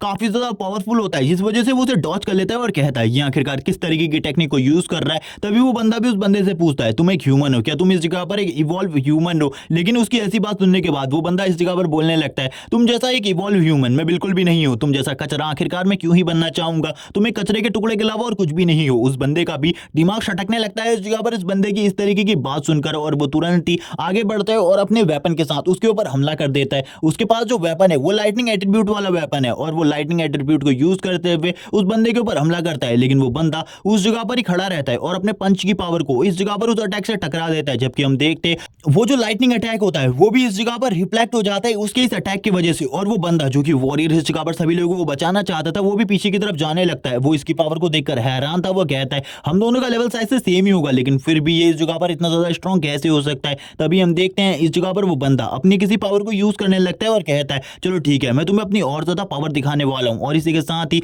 वो इस जगह पर अपनी पावर को और ज्यादा बढ़ा देता है। जैसे ही वो अपनी पावर को और ज्यादा बढ़ाता है वो बोलता है मुझे लगता है तुम्हारी सिटी में ऐसा कोई भी नहीं है जो कि मुझे डिफीट कर सके, इसीलिए इस सिटी पर कब्जा करना मेरे लिए काफी ज्यादा आसान होगा क्योंकि तुम तो मेरा मैच बिल्कुल भी नहीं हो। इसी के साथ ही वो आगे बढ़ने लगता है और उस वॉरियर के ऊपर हमला कर देता है। हम देखते हैं ये वाला हमला जो होता है वो उस वॉरियर की चेस्ट के ऊपर लगता है जिस वजह से उस वॉरियर का ब्लड निकलने लगता है और ब्लड के साथ ही वो वॉरियर काफी ज्यादा दूर तक पीछे की तरफ जाकर गिरता है। वो कहने लगता है इतनी आसानी से मैं बिल्कुल भी नहीं हार सकता। जबकि वो बंदा इस जगह पर हंस रहा होता है और कहने लगता है अब इस सिटी पर कंट्रोल करना मेरे लिए काफी ज्यादा आसान हो जाएगा, मैं इस जगह पर इस पूरी की पूरी सिटी के ऊपर रूल कर पाऊंगा। लेकिन जब वो इस तरीके की बात ही कर रहा होता है तभी जो उसका लॉकेट होता है वो चमकने लगता है और उसके अंदर से एक आवाज आती है इस जगह पर भूलो मत जो ये पावर है ये तुम्हें मैंने दी है, अगर तुमने इस जगह पर मुझे धोखा देने की कोशिश करी कभी भी मैं तुमसे इस पावर को छीन सकता हूं और तुम्हें पूरे तरीके से खत्म कर सकता हूं। जबकि वो बंदा इस जगह पर कहता है लॉर्ड मुझे इन सब चीजों के बारे में याद है, ये पावर आपने मुझे दी है और मैं आपके लिए हमेशा लॉयल रहूंगा। इसी के साथ ही हम देखते हैं उसके लॉकेट से और भी आवाजें आने लगती है और इसी के साथ ही एक पोर्टल ओपन होता है जिसके अंदर से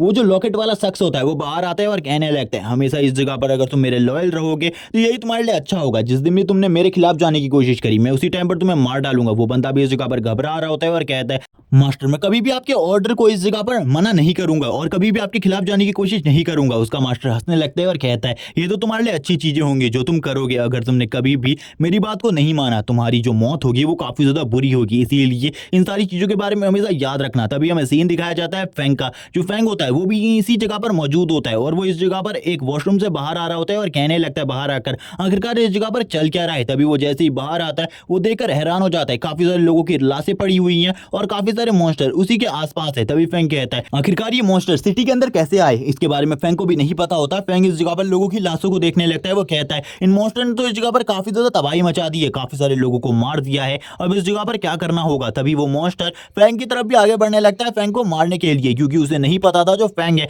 वो काफी ज्यादा स्ट्रॉन्ग है। इसी के साथ ही फैंग अपनी पावर को यूज करता है और उस मॉन्स्टर को उसी जगह पर मार देता है और मारने के बाद कहता है मुझे यहाँ पर इस जैसे घटिया मॉन्स्टर का सामना नहीं करना है, जो भी बंदा इन सारी चीजों को कर रहा है उसे खत्म करना होगा। तभी हम देखते हैं फैंग इस जगह पर काफी ज्यादा गुस्सा हो जाता है, जो भी बंदा ये सब कुछ कर रहा था उसके लिए फैंग को और भी ज्यादा गुस्सा आने लगता है। वो कहता है उस बंदे को तो मैं काफी ज्यादा बुरी मौत देने वाला हूँ। फैंग ने इस जगह पर अपनी एक स्किल को यूज किया था, इस स्किल के बारे में हमें ज्यादा चीजें नहीं बताई जाती, लेकिन ये स्किल इस जगह पर फैंग ने उसी एक्सचेंज हॉल से ली है। फैंग बताता है इन स्किल्स को लेने के लिए फैंग ने काफी ज्यादा पैसों को खर्च किया है। इसी के बाद ही अब फैंग वापस अपनी कॉस्ट्यूम को पहन लेता है और इसी के साथ ही बाहर की तरफ जाने लगता है और बाहर की तरफ आते हुए कहता है अब इस जगह पर जो भी इन मॉन्स्टर्स को रूल कर रहा है मैं उसे खत्म करने वाला हूं। लेकिन जैसे ही फैंग बाहर आता है बाहर के नजारे को देखकर हैरान हो जाता है, क्योंकि इस जगह पर जो डीमन आर्मी का जनरल होता है वही बंदा जो कि उस मॉन्स्टर को अपना लॉर्ड मानता है वो इस जगह पर लोगों को मार रहा होता है काफी ज्यादा बुरे तरीके से। वो जैसे ही इस जगह पर फैंग को देखता है वो कहता है शायद से तुम इस जगह पर स्ट्रॉन्ग हो और मेरा सामना कर सकते हो, चलो ठीक है अब फाइट करते हैं इस जगह पर, और वो फैंग की तरफ भी आगे बढ़ने लगता है फैंग को मारने के लिए। तभी इस जगह पर जो फैंग होता है वो कहता है क्या तुम्हें सही में लगता है इस जगह पर तुम मेरे अगेंस्ट में फाइट कर सकते हो। वो फैंग को चारों तरफ से पकड़ लेता है और कहता है अब तो तुम इस जगह पर मरने वाले हो, तुम इन सब चीजों के बारे में बात कैसे कर सकते हो। लेकिन वो फैंग की स्ट्रेंथ और पावर को देखकर हैरान हो जाता है, क्योंकि फैंग इस जगह पर अपनी डार्क पावर को यूज कर रहा होता है और उसकी डार्क पावर काफी ज्यादा स्ट्रांग होती है। उस बंदे का जो हाथ बंद हो चुका था वो भी इस जगह पर ओपन होने लगता है। वो बंदा कहता है ऐसा कैसे हो सकता है, इस जगह पर इस बंदे के पास इतनी ज्यादा डार्क पावर कैसे हो सकती है, ये तो इस जगह पर मुझे बराबरी की टक्कर दे रहा है, ऐसा नहीं हो सकता। तभी हम देखते हैं जो उसका लॉर्ड होता है वो भी इन सारी चीजों को देख रहा होता है और कहने लगता है इस चीज को देखने के बाद तो मुझे भी इस जगह पर फीलिंग आ रही है डेथ की, और अब ये बंदा बिल्कुल भी नहीं बच पाएगा। तभी वो इस जगह पर सामने की तरफ देखता है, जो फैंग होता है उसके पीछे एक डार्क एंटिटी उसकी तरफ घूर रही होती है, जो कि काफी ज्यादा स्ट्रॉन्ग डार्क एंटिटी है।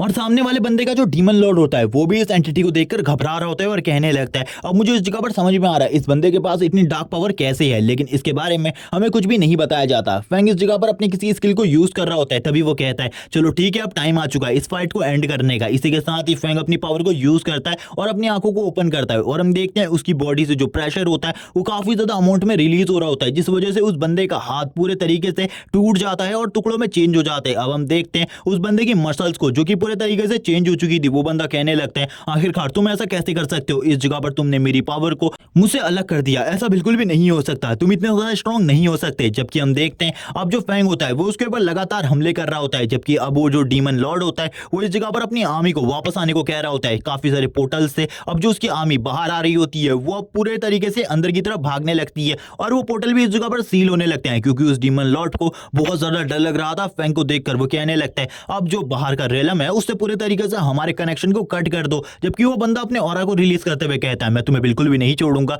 तुमने मुझसे मेरी पावर को छीन लिया। फैंग कहता है बिना पावर के अब तुम इस जगह पर मेरा क्या बिगाड़ने वाले हो। इसी के साथ ही अब हमें एक वॉइस बताती है कि जितने भी ह्यूमंस इस वर्ल्ड में अवेक होते उन सभी को अपनी पावर को इंक्रीज करने के लिए या फिर अपनी पावर को और ज्यादा बढ़ाने के लिए डार्क पावर की जरूरत होती है। जबकि जो भी बंदा डार्क पावर को एब्जॉर्ब करता है वो एक लिमिटेड अमाउंट में ही डार्क पावर को यूज कर सकता है। ज्यादा अमाउंट में अगर तुम डार्क पावर को यूज करोगे तो तुम्हारी बॉडी उसे बिल्कुल भी नहीं संभाल पाएगी, जिस वजह से तुम्हारी बॉडी के साथ काफी सारे रिएक्शन हो सकते हैं। इसी के साथ ही हमें सीन दिखाया जाता है उसी बंदे का जिसके ऊपर जो फैंग होता है वो अटैक कर देता है और इसी जगह पर इस बंदे को मार देता है। लेकिन इसे मारने के बाद भी वो बंदा इस जगह पर कहने लगता है तुम भी इस जगह पर जरूर मरोगे और तुम्हारी मौत इससे भी ज्यादा बुरी होगी। जबकि फैंग इस जगह पर अपने पसीने को साफ करते हुए कहता है अगर तुम इसी तरीके की बकवास करना चाहते हो तो कर सकते हो, क्योंकि मैं इस जगह पर बिल्कुल भी नहीं डरने वाला, तुम जैसे किसी बंदे से तो बिल्कुल भी नहीं। और वो इन्हीं सब बातों को कहने के बाद एक लंबी सांस लेता है और कहता है मुझे यहाँ पर अभी और भी ज्यादा स्ट्रांग बनना होगा, क्योंकि मैं इस बंदे का सामना नहीं कर पाता अगर मेरे पास वो फॉरबिडन स्पेल की पावर नहीं होती, तो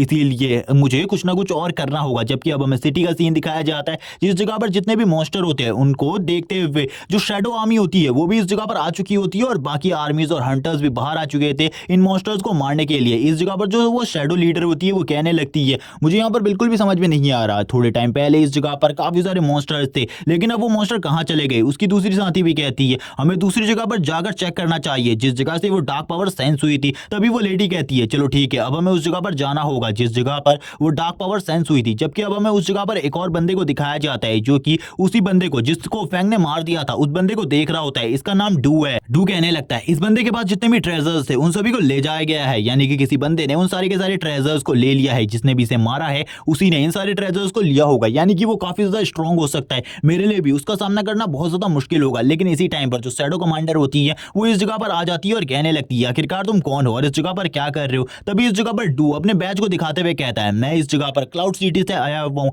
इस जगह पर इन्वेस्टिगेशन करने के लिए, और वो अपने बैज को आगे करता है। हम देखते हैं उसके पास इस जगह पर क्लाउड सिटी का बैज होता है। जैसे ही वो लेडी उस क्लाउड सिटी के बैज को देखती है वो भी हैरान हो जाती है और कहने लगती है आखिरकार तुम क्लाउड सिटी वालों का इस जगह पर क्या काम है जिस वजह से तुम इस जगह पर आए हो। तभी डू इस जगह पर बोलता है ठीक है मैं आपको एक्सप्लेन करता हूँ, इस जगह पर जो भी ये तबाही हुई है ये हमारे एक मेंबर की वजह से हुई है जो कि हमारे वहां से भाग गया था और उसने ईविल फोर्स का साथ दिया था। ये सुनने के बाद तो वो हैरान हो जाती है और कहती है क्या इसको तुमने मारा है। तभी डू कहने लगता है कि तुम्हें लगता है इसे मैं मार सकता था, इसकी पावर काफी ज्यादा थी, अगर ये मेरे साथ फाइट करता तो मैं भी इसे इतनी आसानी से नहीं हरा पाता, लेकिन जिस भी बंदे ने इसे डिफीट किया है काफी ज्यादा आसानी से इसे डिफीट कर दिया। मैं इसके बारे में तो नहीं जानता इसे किसने मारा, लेकिन वो बंदा काफी ज्यादा स्ट्रांग होगा। अब इस जगह पर जो शैडो कमांडर होती है वो कहने लगती है शायद से ये वो डार्क एंटिटी हो सकती है जो कि काफी टाइम से हमें इस जगह पर दिखाई दे रही है। तभी वो बंदा कहता है लेकिन मुझे यहाँ पर एक स्पेशल काम के लिए भेजा गया था, लेकिन वो काम को मैं कंप्लीट नहीं कर पाया। शैडो कमांडर कहती है ठीक है, इस जगह पर तुम इस सिटी में रहकर काम कर सकते हो, लेकिन कोई भी मसला क्रिएट मत करना वरना तुम्हारे लिए काफी ज्यादा बुरा होगा। वो शैडो कमांडर की बात सुनने के बाद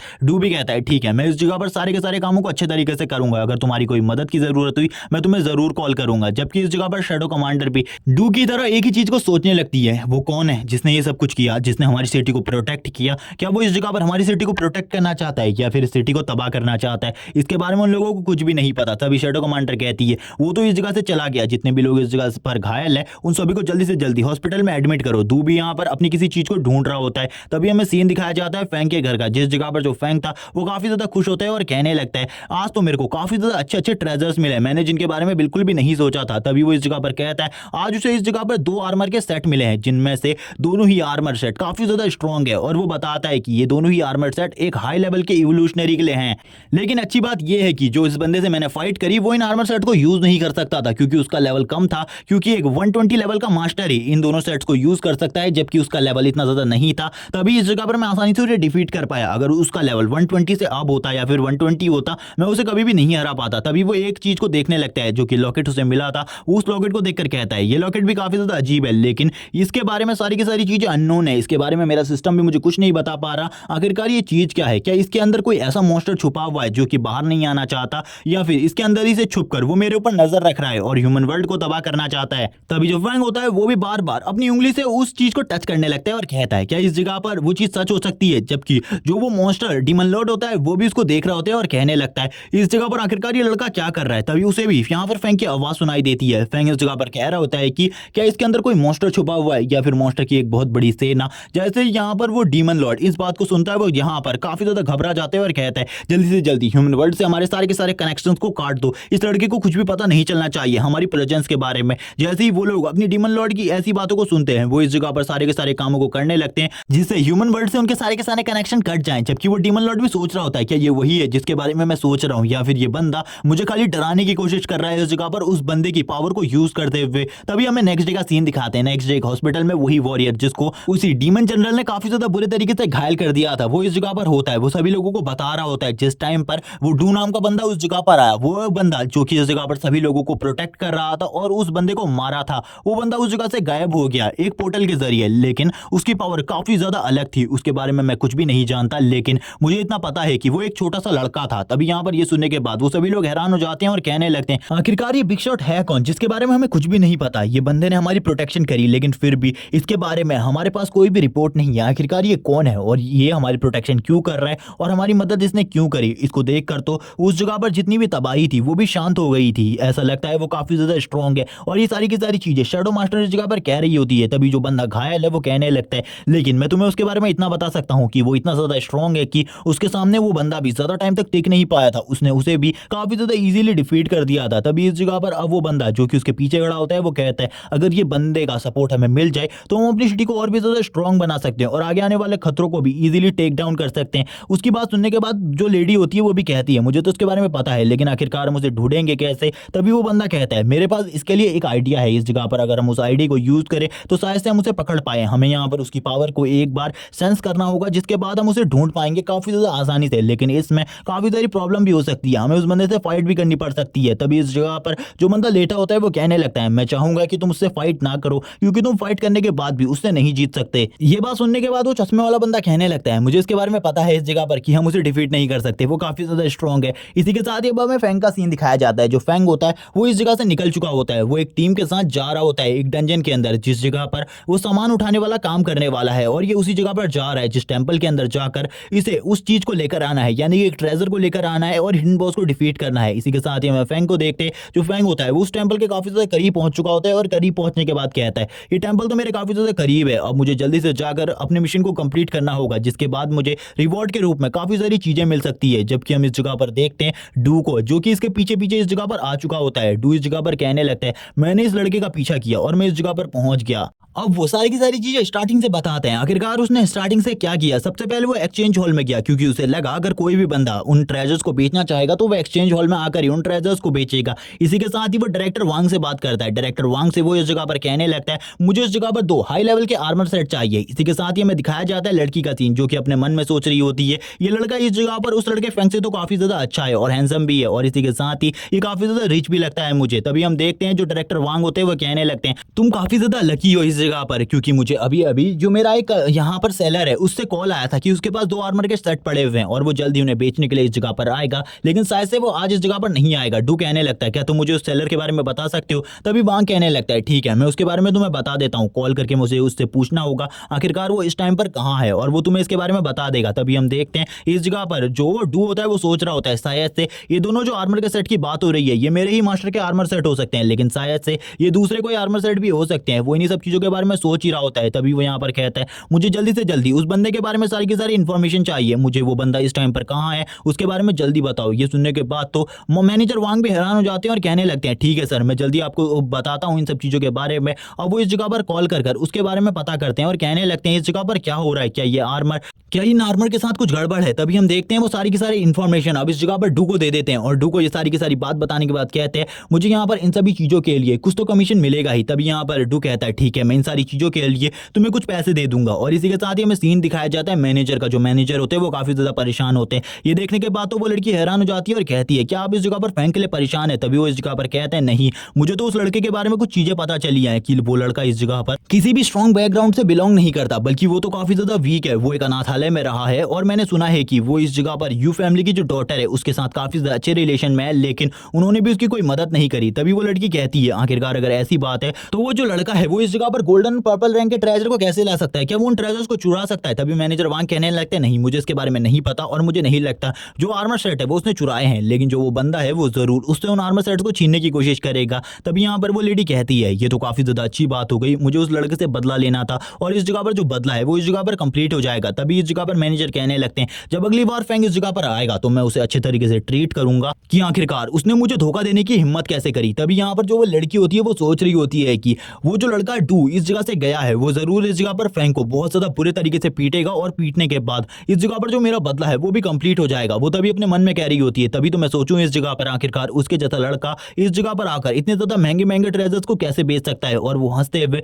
फैंग का मजाक उड़ा रही होती है। जबकि अब हमारा सीन शिफ्ट हो जाता है टाइम प्रेजेंट में आ जाता है। जो फैंग होता है वो आगे की तरफ बढ़ रहा होता है और डू उसको फॉलो करते हुए कहता है ये लड़का काफी ज्यादा मिस्टीरियस है, अगर ये उस बंदे को डिफीट कर सकता है तो ये काफी ज्यादा स्ट्रॉन्ग होगा, इसीलिए मुझे छुपकर इसका पीछा करना चाहिए। लेकिन उसे फैंग के बारे में ज्यादा चीजें बिल्कुल भी नहीं पता क्योंकि उसने फैंग के बारे में कोई भी जानकारी नहीं निकाली है। वो फैंग का पीछा करते हुए कहता है ये तो उस टेंपल की तरफ जा रहा है, वो टेंपल एक डंजन है, मुझे लगता है ये उस डंजन को क्लियर करने के लिए जा रहा है, लेकिन आखिरकार ये इस तरीके के लो रैंक के डंजन के अंदर क्यों जा रहा है मुझे इसके बारे में बिल्कुल भी नहीं पता। इस जगह पर जो मॉन्स्टर है वो भी काफी ज्यादा कमजोर होने वाले मुझे ऐसा लग रहा है। लेकिन तब वो आगे बढ़ रहा होता है तभी वो कहता है यानी कि डू इस जगह पर कहने लगता है इस जगह पर एक प्रोटेक्टिव बैरियर बना है जो कि काफी ज्यादा स्ट्रॉन्ग है, मुझे नहीं लगता इस प्रोटेक्टिव बैरियर को तोड़कर ये बंदा आगे की तरफ जा पाएगा उस मेंशन के अंदर जिस जगह पर बॉस है। लेकिन बाहर पर जो मॉन्स्टर है वो इतने भी ज्यादा स्ट्रॉन्ग नहीं है कि ये उन लोगों को रोक ना पाए। तभी इस जगह पर जो फैंग होता है वो इस जगह पर अपने आर्मर सेट को बुलाने लगता है और कहता है जल्दी से इस जगह पर जो मेरे आर्मर सेट है उन्हें मेरी बॉडी के ऊपर लगाओ। जैसे ही उसका आर्मर सेट उसकी बॉडी के ऊपर आता है वो काफी ज्यादा खुश हो जाता है और कहने लगता है ये तो काफी ज्यादा अमेजिंग है, लेकिन उसको इस तरीके से हरकतें करता हुआ देखकर डू कहता है आखिरकार ये क्या कर रहा है। तभी वो उसके आर्मर सेट की तरफ देखता है और कहने लगता है ये आर्मर सेट तो काफी ज्यादा वीक आर्मर सेट है, मुझे लगता है ये इस जगह पर अपने आप को लो प्रोफाइल रखने की कोशिश कर रहा है ताकि कोई भी इसके बारे में ना पहचान सके और इसके पावर लेवल के बारे में भी ना पता कर सके।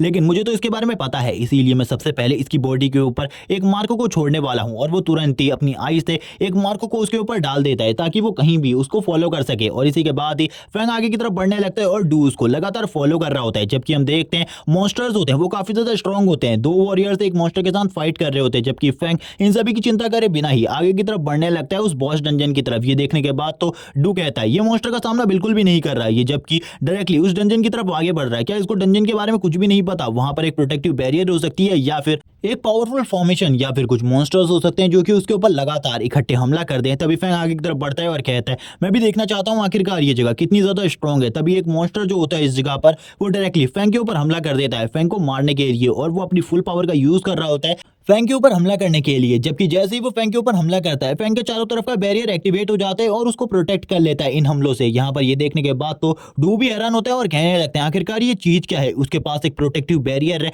जो कि इस जगह पर हमेशा उसकी प्रोटेक्शन करता है। ये तो सही में काफी ज्यादा अमेजिंग है, और यहाँ पर जितने भी मॉन्स्टर मौजूद है वो भी उससे डरकर भाग रहे हैं। ये तो काफी ज्यादा अलग सी चीज है क्योंकि ये बंदा सही में काफी ज्यादा स्ट्रांग है और इसकी बॉडी से जो एनर्जी निकल रही है वो भी काफी ज्यादा स्ट्रांग है। जब हम देखते हैं फैंग आगे की तरफ बढ़ रहा होता है आंख बंद करके, जबकि मॉन्स्टर उसके रास्ते से हट जाते हैं और यहाँ से भाग रहे होते हैं क्योंकि उसकी बॉडी से जो डार्क एनर्जी निकल रही थी वो काफी ज्यादा स्ट्रांग थी, जिस वजह से मॉन्स्टर भी उसकी इस डार्क एनर्जी से डर रहे थे। तभी डू इस जगह पर बॉस मॉन्स्टर की तरफ देखते हुए कहता है ये बॉस मॉन्स्टर इतना ज्यादा स्ट्रांग नहीं है कि इस जैसा स्ट्रांग बंदा इस जैसे बॉस मॉन्स्टर को मारे। मुझे नहीं लगता कि ये इस जगह पर इस बॉस मॉन्स्टर को मारने के लिए आया है। लेकिन तभी डू इस जगह पर बॉस मॉन्स्टर को देखकर हैरान होता है। वो बॉस मॉन्स्टर की तरफ देखते हुए कहता है ये बॉस मॉन्स्टर इस जगह पर कोई भी हलचल नहीं कर रहा। मुझे लगा था ये इस जगह पर इसके ऊपर हमला करेगा पहले, लेकिन ये तो इस जगह पर ऐसा लग रहा है कि ये बॉस मॉन्स्टर भी इस बंदे से डरा हुआ है, यानी कि फैंग से डरा हुआ है। तभी जो फैंग होता है वो आगे की तरफ बढ़ने लगता है और बढ़ते हुए कहता है इस मॉन्स्टर के बारे में मुझे कुछ भी नहीं बताया गया था मेरी सिस्टम विंडो में और मेरे मिशन में,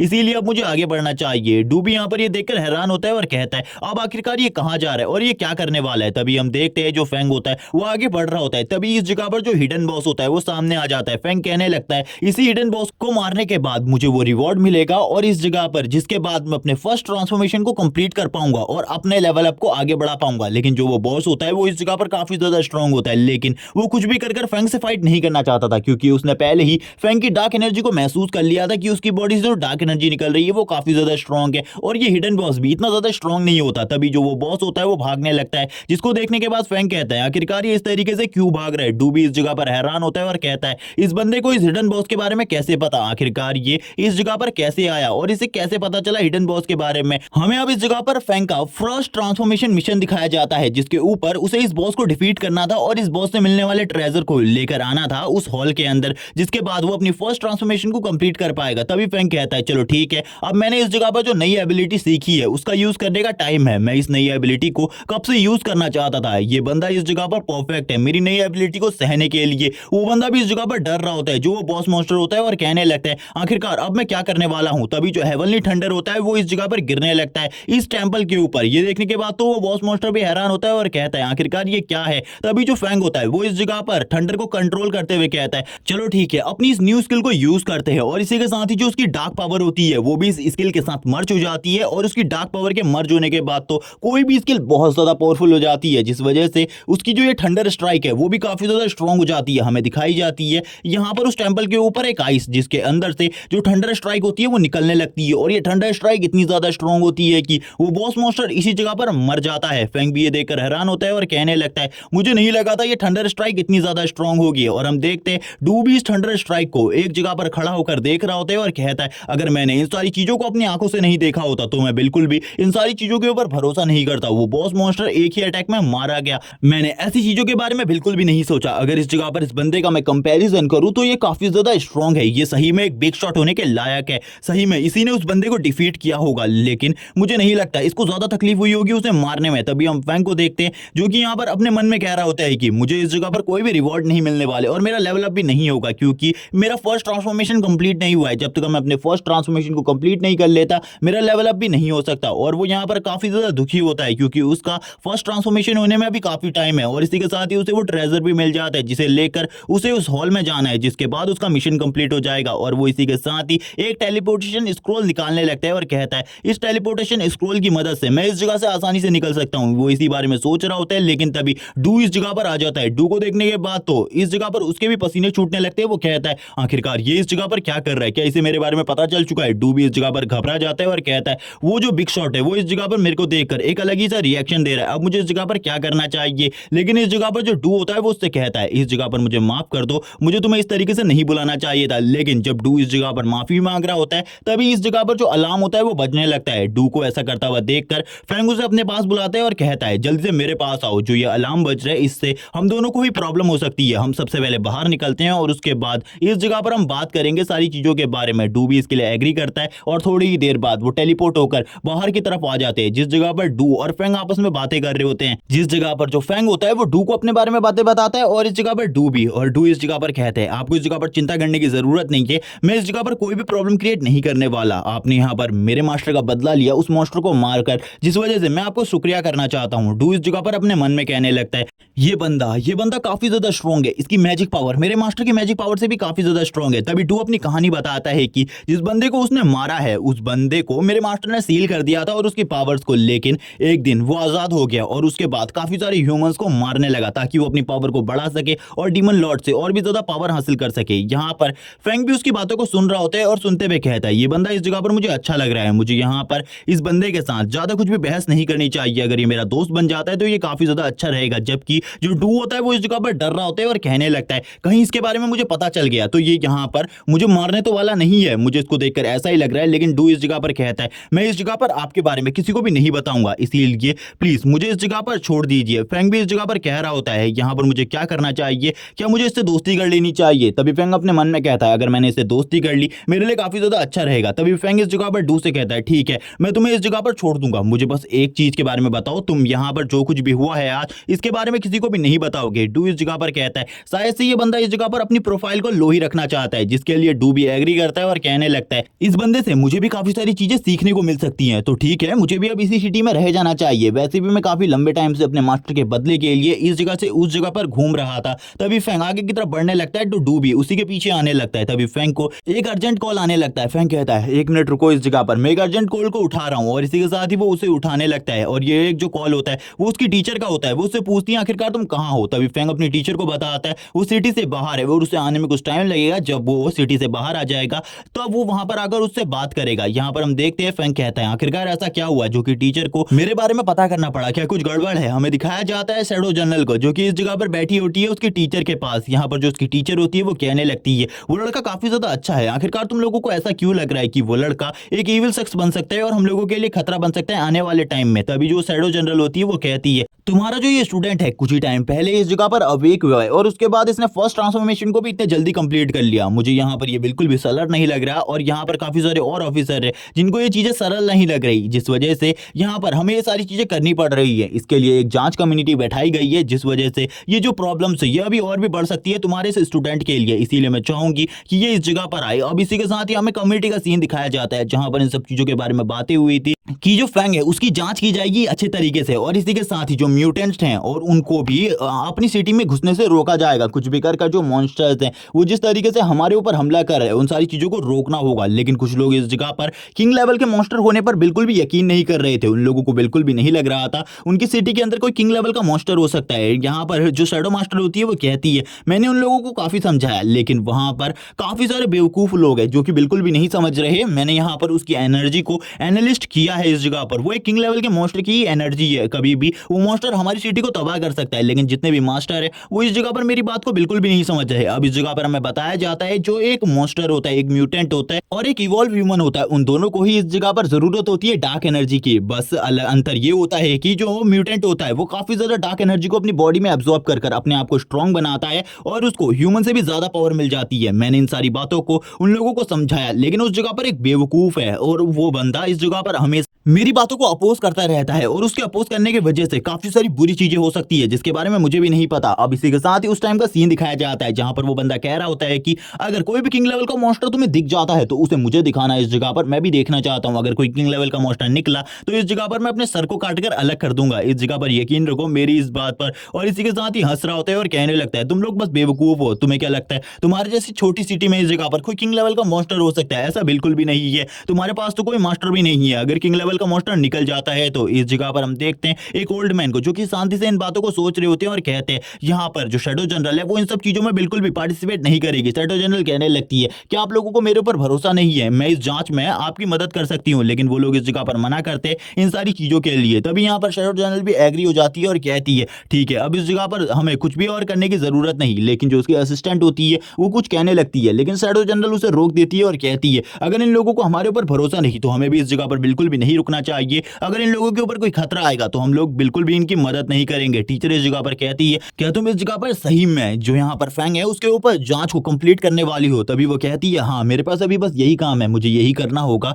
और ये तो मेरी जिम्मेदारी है, तुम्हें भी मुझे इसमें मदद करनी होगी। वैसे भी थोड़े ही टाइम में वो अपने फर्स्ट ट्रांसफॉर्मेशन को कंप्लीट करने के लिए इस जगह पर आता ही होगा। इसी के साथ ही अब हमें उस दूसरी सिटी का सीन दिखाया जाता है जिस जगह पर एक प्रोटेक्टिव बैरियर से उस सिटी को क्लोज कर दिया गया था। कोई भी बंदा उस सिटी से बाहर नहीं जा सकता था क्योंकि यहाँ पर खबर मिली थी कि मॉन्स्टर्स इनके ऊपर हमला करने वाले। सिटी के सारे लोग इस जगह पर मौजूद होते हैं, हंटर्स भी इस जगह पर मौजूद होते हैं। वो लोग कह रहे होते हैं आखिरकार इस जगह पर क्या होने वाला है, ये गार्ड्स हमें अंदर से बाहर जाने से क्यों रोक रहे, हम लोग सिटी से बाहर जाना चाहते हैं। लेकिन वो गार्ड्स उन्हें रोकते हुए कहते हैं तुम लोग बाहर नहीं जा सकते, बाहर मॉन्स्टर का खतरा है, कभी भी मॉन्स्टर्स हम लोगों के ऊपर हमला कर सकते हैं। फ्रैंक कहने लगता है ये कितना ज्यादा बेकार है, मुझे अपने फर्स्ट ट्रांसफॉर्मेशन को कंप्लीट करना है, अगर मैंने अभी नहीं किया तो काफी ज्यादा देर हो जाएगी। मेरे पास खाली 3 ही दिन का टाइम था जिनमें से 2 दिन तो पहले ही बीत चुके हैं। इसी के साथ ही अब हमें एक डायमेंशनल क्रैक को दिखाया जाता है जिसके अंदर से एक मॉन्स्टर बाहर निकलने लगता है जो कि इन सभी का लीडर होता है और वो अपनी आर्मी को लेकर आगे बढ़ रहा होता है और कहता है तो ये है इस जगह पर ह्यूमंस का वर्ल्ड, आज इस पूरे के पूरे ह्यूमंस के वर्ल्ड के ऊपर मेरा कब्जा होने वाला है, मैं इस पूरे के पूरे ह्यूमन वर्ल्ड को तबाह करके रख दूंगा, कोई भी ह्यूमन जिंदा नहीं बच पाएगा। और हम देखते हैं उसके साथ आई होती है उसकी एक विशाल आर्मी जिसके अंदर काफी सारे मॉन्स्टर्स होते हैं और ये मॉन्स्टर वैसे ही थे जैसे मॉन्स्टर्स को पहले भी इस जगह पर फैंग ने खत्म करके रखा है। जबकि ये बॉस मॉन्स्टर आगे बढ़ते हुए कहता है चलो मैं भी देखना चाहता हूं जो ह्यूमन इवोल्यूशनरी है वो कितने ज्यादा स्ट्रॉन्ग है, क्या वो हम मॉन्स्टर के सामने टिक भी सकते हैं या फिर नहीं। इन लोगों ने इस जगह पर एक प्रोटेक्टिव बैरियर बनाया है हम लोगों को रोकने के लिए, लेकिन क्या इन लोगों को लगता है ये प्रोटेक्टिव बैरियर हमें रोक सकता है? जल्दी जाओ इनके प्रोटेक्टिव बैरियर को तोड़ दो। जैसे ही वो इस चीज को कहता है जो उनके प्रोटेक्टिव बैरियर होता है उसके ऊपर काफी सारे मॉन्स्टर हमला करने लगते हैं और काफी ज्यादा तेजी से उस प्रोटेक्टिव बैरियर को तोड़ते हुए आगे बढ़ने लगते हैं। ये देखने के बाद तो जो ह्यूमन होते हैं और इवोल्यूशनरी होते हैं वो भी हैरान हो जाते हैं और कहते हैं आखिरकार ये क्या हो रहा है, जो मॉन्स्टर है वो हम लोगों की तरफ आगे बढ़ रहे हैं, अब हमें क्या करना चाहिए। इस जगह पर जो ह्यूमंस होते हैं उनके ऊपर वो मॉन्स्टर लगातार हमले कर रहे होते हैं। ये देखने के बाद तो ह्यूमंस भी अब इस जगह पर डर रहे होते हैं और भागने लगते हैं और कहते हैं जल्दी से इस जगह से भागो वरना हम सभी लोग इस जगह पर मारे जाएंगे। जबकि जो हंटर्स होते हैं वो भी इन मॉन्स्टर्स की पावर को देखकर डर रहे होते हैं और कहने लगते हैं अब हमें क्या करना चाहिए, हम तो इस जगह पर छोटे मोटे मिशन को कंप्लीट करने के लिए आए थे लेकिन हम तो बहुत ज्यादा बुरी हालत में फंस चुके हैं, अब हम इस जगह पर क्या करेंगे। जबकि सभी लोग भाग रहे होते हैं, जबकि जितने भी हंटर्स होते हैं वो उन सभी ह्यूमन से कहते हैं तुम अंदर की तरफ भागो, तब तक का हम इस जगह पर इन्हें रोकते हैं। तभी हम देखते हैं इस जगह पर एक प्रोटेक्टिव बैरियर बना दिया गया होता है डू के थ्रू जो कि वो यहाँ पर फैंग को प्रोटेक्ट कर रहा था। तभी यहाँ पर फैंग डू से कहने लगता है क्या तुम इन सारी सिचुएशन को हैंडल कर सकते हो। डू इस जगह पर सोच रहा होता है अगर यहाँ पर ये बंदा चाहे तो इन सभी को एक ही बार में खत्म कर सकता है, लेकिन फिर भी लगता है ये इस जगह पर मेरा टेस्ट ले रहा है ताकि ये मेरी पावर को देख सके। डू कहता है मैं इन सारी चीजों को हैंडल करता हूँ, तुम इस जगह पर रुके रहो। तभी वो एक और चीज को सोचता है इस जगह पर शायद से ये बंदा अपनी पावर को शो नहीं करना चाहता क्योंकि इसकी पावर की वजह से काफी ज्यादा डिस्ट्रक्शन हो सकता है। ये भी सही है इस जगह पर मुझे इसकी हेल्प करनी चाहिए, बाद में मैं भी इसकी हेल्प ले सकता हूँ काफी सारी और चीजों के लिए। अब ये करने के बाद तो वो भी आगे बढ़ने लगता है और मन में फैंग के ही बारे में चीजें सोच रहा होता है आखिरकार ये बंदा कितना ज्यादा स्ट्रॉन्ग है क्योंकि इसने एक बॉस मॉन्स्टर को ऐसे ही मार दिया था। फैंग भी इस जगह पर डू के बारे में सोचते हुए कहता है ये बंदा काफी ज्यादा स्ट्रॉन्ग है क्योंकि ये अपने फोर्थ ट्रांसफॉर्मेशन को कंप्लीट कर चुका है और यहाँ पर इस बंदे के जितना कोई भी स्ट्रॉन्ग नहीं है। मुझे लगता है हम दोनों की सिटी को कंबाइन भी कर दिया जाए, यानी कि ये और मेरी सिटी को कंबाइन भी कर दिया जाए तो भी इससे ज्यादा स्ट्रॉन्ग कोई भी नहीं निकलेगा। तभी एक बंदा जो कि इस जगह पर होता है वो बॉस मॉन्स्टर के ऊपर अपने एरो से हमला करता है, लेकिन वो बॉस मॉन्स्टर अपनी तलवार को आगे करते हुए उस बंदे के उस हमले को इस जगह पर रोक देता है। तभी एक और बंदा आगे बढ़ने लगता है उस बॉस मॉन्स्टर के ऊपर हमला करने के लिए, लेकिन जो वो बॉस मॉन्स्टर होता है वो अपनी तलवार से एक अटैक करता है जिस वजह से जो हंटर होता है वो पीछे की तरफ चला जाता है। भले ही उसने इस जगह पर अपनी शील्ड का यूज किया हो लेकिन फिर भी वो काफी ज्यादा घायल हो चुका था। जबकि जो एरो वाला बंदा होता है वो डर जाता है और डरते हुए कहता है आखिरकार हम इस जैसे मॉन्स्टर का सामना कैसे करेंगे, हम लोग इतने ज्यादा स्ट्रॉन्ग बिल्कुल भी नहीं है कि इस जैसे मॉन्स्टर का सामना कर सके, ये तो काफी ज्यादा स्ट्रॉन्ग है, ये हम सभी को इस जगह पर मार डालेगा, अब हमारी जान इस जगह पर कौन बचाएगा। जबकि अब जो मॉन्स्टर का बॉस होता है वो आगे बढ़ते हुए कहता है अब इस जगह पर कोई भी ह्यूमन ऐसा नहीं जो कि मेरा सामना कर सके, ये ह्यूमन मेरे सामने कीड़े मकोड़े के अलावा और कुछ भी नहीं, मैं अब इन सभी को मारने वाला हूं। और इसी के साथ ही हंसते हुए यहाँ पर कहता है अब यहाँ पर ये सारे के सारे ह्यूमंस मरने वाले हैं। जबकि जितने भी ह्यूमंस होते हैं वो इस जगह पर कह रहे होते हैं एक दूसरे से भागो इस जगह से, अगर तुम जिंदा रहना चाहते हो तो अगर तुम इस जगह पर रुक गए तो इस जगह पर मारे जाओगे इस मॉन्स्टर के हाथों से। जबकि वो मॉन्स्टर अब मारने के लिए आगे बढ़ने लगता है एक बच्ची को, लेकिन जैसे ही वो अपने अटैक को कर रहा होता है इसमें वो काफी ज्यादा एनर्जी को यूज करता है, लेकिन वो भी ये देखकर हैरान हो जाता है क्योंकि उसकी एनर्जी को बीच स्ट्राइक में ही ब्लॉक कर दिया जाता है। और इस स्ट्राइक को और किसी ने नहीं बल्कि डू ने ब्लॉक किया होता है, वो भी खाली अपने सिंगल हैंड से। ये देखने के बाद तो बॉस मॉन्स्टर भी हैरान होता है और कहता है शायद से इस जगह पर कोई ऐसा स्ट्रॉन्ग इवोल्यूशनरी है जो कि इस जगह पर मेरा सामना कर सकता है। तभी डू इस जगह पर कहता है हंसते हुए तुम्हें क्या लगता है इस जगह पर मैं तुम्हारा सामना करने के लिए आया हूं। नहीं, तुम इस जगह पर गलत हो। मैं तुम्हें पूरे तरीके से खत्म कर दूंगा इस जगह पर। लेकिन उसकी ऐसी बात सुनने के बाद तो मॉन्स्टर बॉस हंसने लगता है और हंसते हुए कहता है, इस ह्यूमन को क्या लगता है इस जगह पर ये मेरे जैसे बॉस मॉन्स्टर को मार सकता है? इस जैसा कीड़ा मेरे जैसे बॉस मॉन्स्टर को बिल्कुल भी नहीं मार सकता, भले ही ये कितना ही ज्यादा स्ट्रांग हो। लेकिन तभी डू उसके ऊपर हमला करता है और कहता है, मॉन्स्टर इस जगह पर बकवास करना बंद करो और फाइट करो, क्योंकि मैं तुम जैसे मॉन्स्टर के साथ बात बिल्कुल भी नहीं करना चाहता। वो बॉस मॉन्स्टर भी हैरान होता है और कहता है, इस बंदे की स्ट्रेंथ तो सही में अमेजिंग है। लेकिन तभी जो इस जगह पर डू होता है वो अपने दोनों नाइफ्स को बाहर निकाल लेता है और कहता है, चलो ठीक है, अब इस जगह पर बकवास करना बंद करें और यहाँ पर तुम्हारे ऊपर हमला करें। और हम देखते हैं वो खाली अपनी एक ही स्ट्राइक लगाता है और उसकी स्ट्राइक से इतने ज्यादा कट्स निकलते हैं कि वो बॉस मॉन्स्टर थोड़ी ही देर में मारा जाता है। यहाँ पर डू की पावर भी दिखाई जाती है जो कि सही में काफी ज्यादा अमेजिंग होता है। अब जितने भी हंटर्स और होते हैं बॉस मॉन्स्टर के मरने के बाद कहते हैं, अब बॉस इस जगह पर मारा जा चुका है, तो अब हमें इस जगह पर बाकी मॉन्स्टर्स के ऊपर हमला कर देना चाहिए और हम आसानी से उन मॉन्स्टर्स को तो मार ही सकते हैं क्योंकि वो इतना ज्यादा स्ट्रांग नहीं है। तभी जो डू होता है वो आगे की तरफ बढ़ने लगता है और इस जगह पर आगे की तरफ बढ़ते हुए कहता है, ये तो मेरे लिए आम सी बात थी। तभी यहाँ पर हम देखते हैं जो फैंग होता है वो इस जगह पर काफी ज्यादा खुश हो जाता है और हैरान होता है और कहता है, ये बंदा तो सही में अमेजिंग है, मैंने इसके बारे में बिल्कुल भी नहीं सोचा था। अब जितने भी मॉन्स्टर होते हैं वो ऊपर की तरफ भागने लगते हैं, यानी कि जिस डायमेंशनल क्रैक से वो अंदर की तरफ आए थे वो उसी तरफ भाग रहे होते हैं क्योंकि डू ने उनके बॉस को मार दिया था और जितने बुरे तरीके से उसने उसके बॉस को मारा था वो उन्हें भी काफी ज्यादा आसानी से मार सकता था। जितने भी बाकी हंटर्स होते वो बाकी मॉन्स्टर्स के ऊपर हमला करने लगते हैं। तभी डू इस जगह पर फैंग के पास आते हुए कहता है, बॉस क्या अब हमें इस जगह पर बाकी लोगों के ऊपर भी हमला करना चाहिए या फिर हमें इन लोगों की और ज्यादा मदद करनी चाहिए? फैंग कहता है, नहीं, इस जगह पर अब हमें कुछ भी करने की जरूरत नहीं है, बाकी सभी चीजें यही लोग इस जगह पर संभाल लेंगे। सभी लोग इस जगह पर फैंग के बारे में बात करते हुए कहते हैं, क्या ये कोई यंग मास्टर है बड़ी फैमिली का जो कि इस जगह पर एक पावरफुल गार्ड को लेकर आया है? लेकिन ऐसा कैसे हो सकता है? एक फोर्थ ट्रांसफॉर्मेशन वाला बंदा किसी का भी गार्ड नहीं बनना चाहेगा, शायद से वो बंदा भी काफी ज्यादा स्ट्रांग होगा जिस वजह से वो उसका सबऑर्डिनेट बन चुका है। तभी यहाँ पर डू दो चीजों को निकालता है और कहने लगता है, ये ड्रो ट्रेजर मुझे बॉस की तरफ से मिले हैं, तो इस जगह पर आप इन ट्रेजर्स को रख सकते हैं। जबकि बाकी लोग इस जगह पर फैंग से कह रहे होते हैं, तुम हमें भी इस जगह पर अपना सर्वेंट बना लो, हम भी तुम्हारे सर्वेंट बनना चाहते हैं। जबकि हम देखते हैं पहली इस जगह पर एक बुक होती है जिसके ऊपर किसी स्पेल के बारे में लिखा गया था। फैंग कहने लगता है, ये यू के काम आएगी। जबकि एक शील्ड होती है जिसको देखकर फैंग कहता है, इसको हम एक्सचेंज हॉल में बेच सकते हैं और काफी ज्यादा अच्छा मुनाफा मिलेगा इसको बेचने के बाद। जबकि हम इस जगह पर देखते हैं जितने भी सोल्जर्स इस जगह पर घायल हुए थे वो फैंग से कहने लगते हैं, हम आपका शुक्रिया करना चाहते हैं इस जगह पर, आपने हमारी इतनी ज्यादा मदद करी और हमारे मेयर भी आपसे मिलकर शुक्रिया करना चाहते हैं। तभी हम देखते हैं जो मेयर होते हैं वो फैंग के पास आते हैं और इस जगह पर शुक्रिया करते हैं क्योंकि उन लोगों ने उनकी मदद कर दी, वरना आज उनका पूरा का पूरा सिटी खत्म हो जाता। तभी यहाँ पर जो सिटी लॉर्ड होते हैं वो कहते हैं, आपने यहाँ पर जो हमारी मदद करी उसके बदले हम आपको इनाम देना चाहते हैं इस जगह पर। फैंग कहता है, इस सब चीजों की कोई भी जरूरत नहीं है, ये तो हमारा फर्ज था, इस जगह पर हम लोग इस जगह पर रुके हुए थे आप लोगों की वजह से, तो इस जगह पर हमारा ये काम तो था ही कि हम इस जगह पर लोगों की प्रोटेक्शन करें। और फैंग को देखने के बाद इस जगह पर जो वो बंदा होता है वो भी इस जगह पर घबरा रहा होता है और कहने लगता है, क्या इस जगह पर हम लोगों की वजह से इन्हें काफी ज्यादा प्रॉब्लम हुई है क्योंकि ये लोग इस जगह पर रुके हुए हैं? ठीक है, यहाँ पर अब मुझे कुछ ना कुछ कर इन्हें कंपनसेट करना होगा। तभी वो इस जगह पर कहता है, सर इस जगह पर हमें माफ कर दीजिए, जो भी प्रॉब्लम आपको हुई है हमारे वजह से, हम इसके लिए कंपनसेट करेंगे। तभी वो इस जगह पर कहने लगता है, जल्दी से जाकर 2 फ्लाइंग स्क्रॉल लेकर आओ इस जगह पर जो कि मैंने आज ही खरीदे हैं, मैं यहाँ पर उन दोनों फ्लाइंग स्क्रॉल्स को इन दोनों को देना चाहता हूँ। ये सुनने के बाद तो फैंग भी हैरान होता है और कहता है, फ्लाइंग स्क्रॉल जो कि काफी ज्यादा महंगी आइटम है, अगर ये आइटम किसी भी बंदे के पास होती है वो काफी ज्यादा स्ट्रांग हो जाता है, तो क्या यहाँ पर ये बंदा मुझे फ्लाइंग स्क्रॉल देने वाला है? लगता है ये बंदा काफी ज्यादा रिच है। तभी इस जगह पर सिटी लॉर्ड कहते हैं, आपसे मैं और भी काफी ज्यादा मदद मांगना चाहता हूँ, क्या आप इसी जगह पर रुक सकते हैं और भी टाइम तक मॉन्स्टर्स को मारने के लिए? लेकिन फैंग इस चीज के लिए मना करता है और कहता है, मेरे पास कुछ और जरूरी काम है और उन कामों को करने के लिए मुझे इस जगह से जाना होगा क्योंकि फैंग को अपनी फर्स्ट ट्रांसफॉर्मेशन कंप्लीट करने के लिए जाना है। तभी यहाँ पर वो बंदा और भी ज्यादा घबराने लगता है और कहता है, यहाँ पर शायद से मैं कुछ गलत बातें कर रहा हूँ, इसीलिए मुझे ऐसी बातें बिल्कुल भी नहीं करनी चाहिए इन जैसे लोगों के सामने। इसी के साथ ही वो एक चीज को लेकर आ जाता है, यानी कि उसका सर्वेंट 2 फ्लाइंग स्क्रॉल्स को लेकर आ जाता है और इसी के साथ ही एक कार्ड भी। और इसी के साथ ही जो बंदा होता है वो कहने लगता है, ये इस जगह पर मर्चेंट ऑर्गेनाइजेशन का ब्लैक कार्ड है, आप इसको जहां पर भी यूज करेंगे इसके काफी सारे बेनिफिट्स आपको मिल सकते हैं। तभी फैंग कहने लगता है, से इस कार्ड की वजह से एक्सचेंज हॉल में भी मुझे काफी सारे बेनिफिट्स मिल सकते हैं, इसीलिए इस कार्ड का यूज तो मैं बाद में करूंगा, लेकिन अभी यहाँ पर जो मुझे 2 फ्लाइंग स्क्रॉल मिलने वाले इनका यूज मैं आने वाले टाइम में कर सकता हूँ। हम देखते हैं इस जगह पर जो डू होता है वो उन सामानों को तुरंत ही ले लेता है और कहने लगता है, क्या ये सही में इतनी ज्यादा कीमती है? क्योंकि उसको इन सारी चीजों के बारे में ज्यादा नहीं पता था। तभी यहाँ पर जो वो मेयर होता है वो कहने लगता है, क्या आप लोग इस जगह पर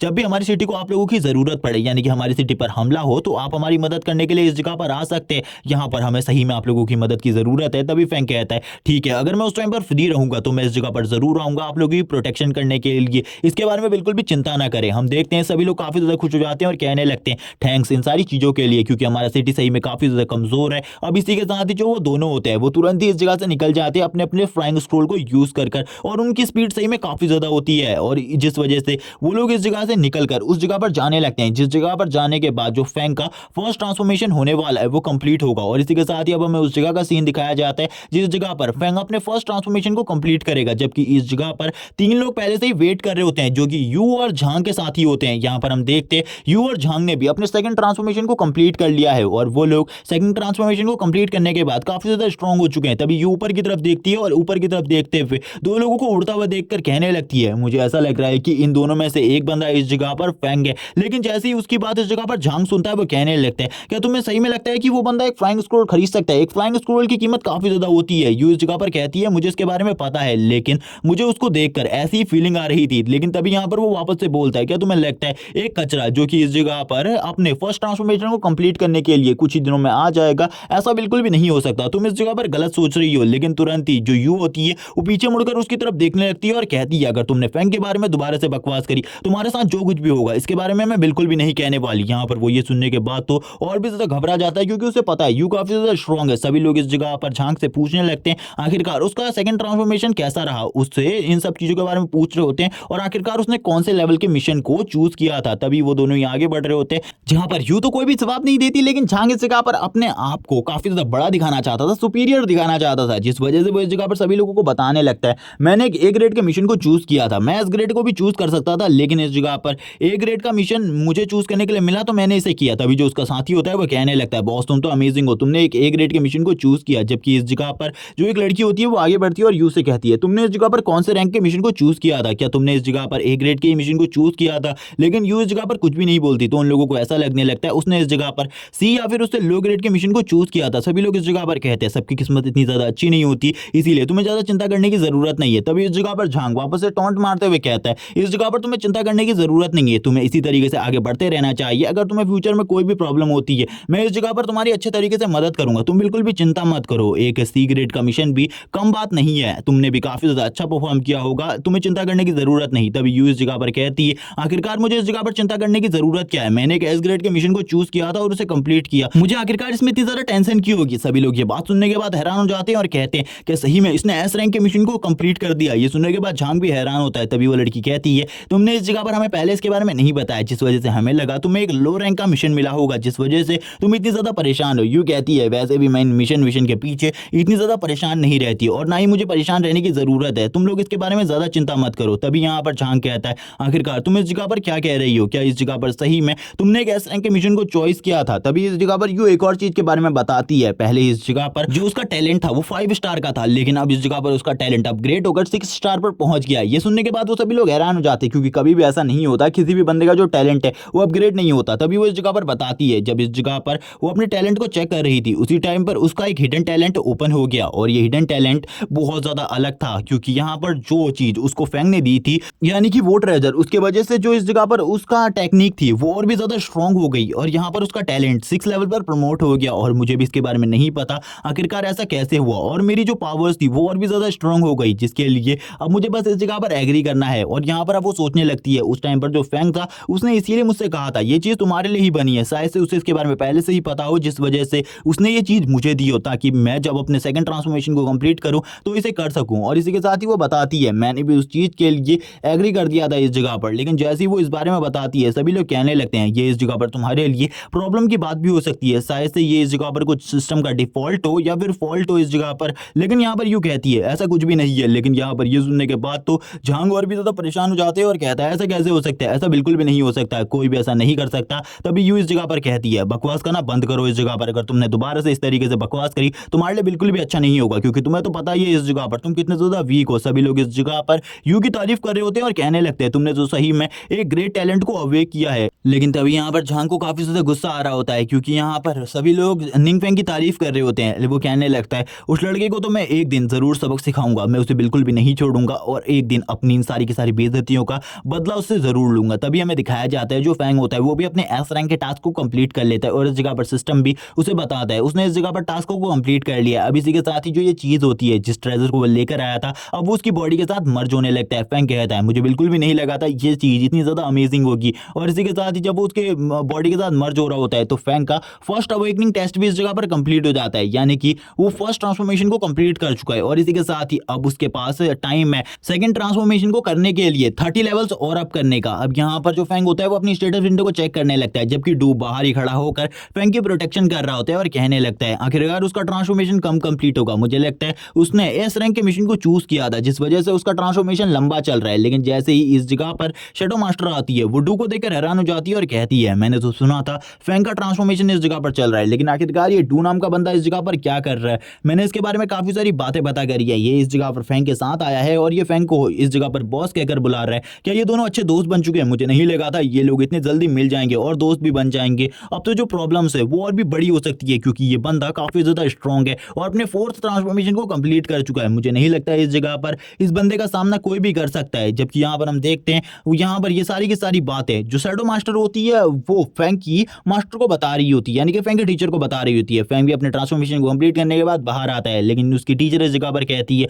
तुम बिल्कुल भी चिंता मत करो, इस जगह पर जो चीजें मुझे करनी है मैं उन चीजों को कर लूंगी, तुम बिल्कुल भी टेंशन मत लो, मैं अपने मिशन को अच्छे तरीके से कंप्लीट करूंगी। और इसी के साथ ही अब वो निकल जाती है फैंग से मिलने के लिए, जबकि फैंग इस जगह पर बता रहा होता है डू को उसका जो ये ट्रांसफॉर्मेशन टेस्ट था वो तो काफी ज्यादा ईजी था और काफी ज्यादा आसानी से कंप्लीट हो गया। मैंने इसके बारे में बिल्कुल भी नहीं सोचा था ये टेस्ट इतना ज्यादा आसान होगा। लेकिन तभी इस जगह पर पीछे से फैंग को किसी की आवाज सुनाई देती है और यह आवाज उसकी टीचर की होती है। उसकी टीचर इस जगह पर आ जाती है और निंगफंग से बात करने लगती है, जबकि फैंग भी अपनी टीचर को देखकर खुश होता है और कहने लगता है टीचर आप आखिरकार इस जगह पर क्या कर रही है? आपने मुझे कॉल किया था तब मैं सिटी के बाहर था, लेकिन अब मैं इस जगह पर आ चुका हूँ, आप बताइए इस जगह पर। लेकिन तभी जो डू होता है वो इस जगह से चला जाता है और कहने लगता है बॉस मैं आपका बाहर पर वेट कर रहा हूँ, आप उस जगह पर आ जाइएगा। लेकिन निंगफेंग इस जगह पर कहने लगता है वो बस इस जगह पर मजाक कर रहा है, वो मेरा दोस्त है इस जगह पर। और वो टीचर को बताने लगता है उस बंदे की और अपनी दोस्ती की एक झूठी कहानी। हम देखते हैं टीचर इस जगह पर कहती है तुम्हें कांग्रेस इस जगह पर, तुमने अपने फर्स्ट ट्रांसफॉर्मेशन को कंप्लीट कर लिया है। ये सुनने के बाद फैंग भी शॉक होता है और कहने लगता है आखिरकार ऐसा कैसे हो सकता है, इनको इस बारे में कैसे पता चल गया? मुझे तो बिल्कुल भी नहीं लगा था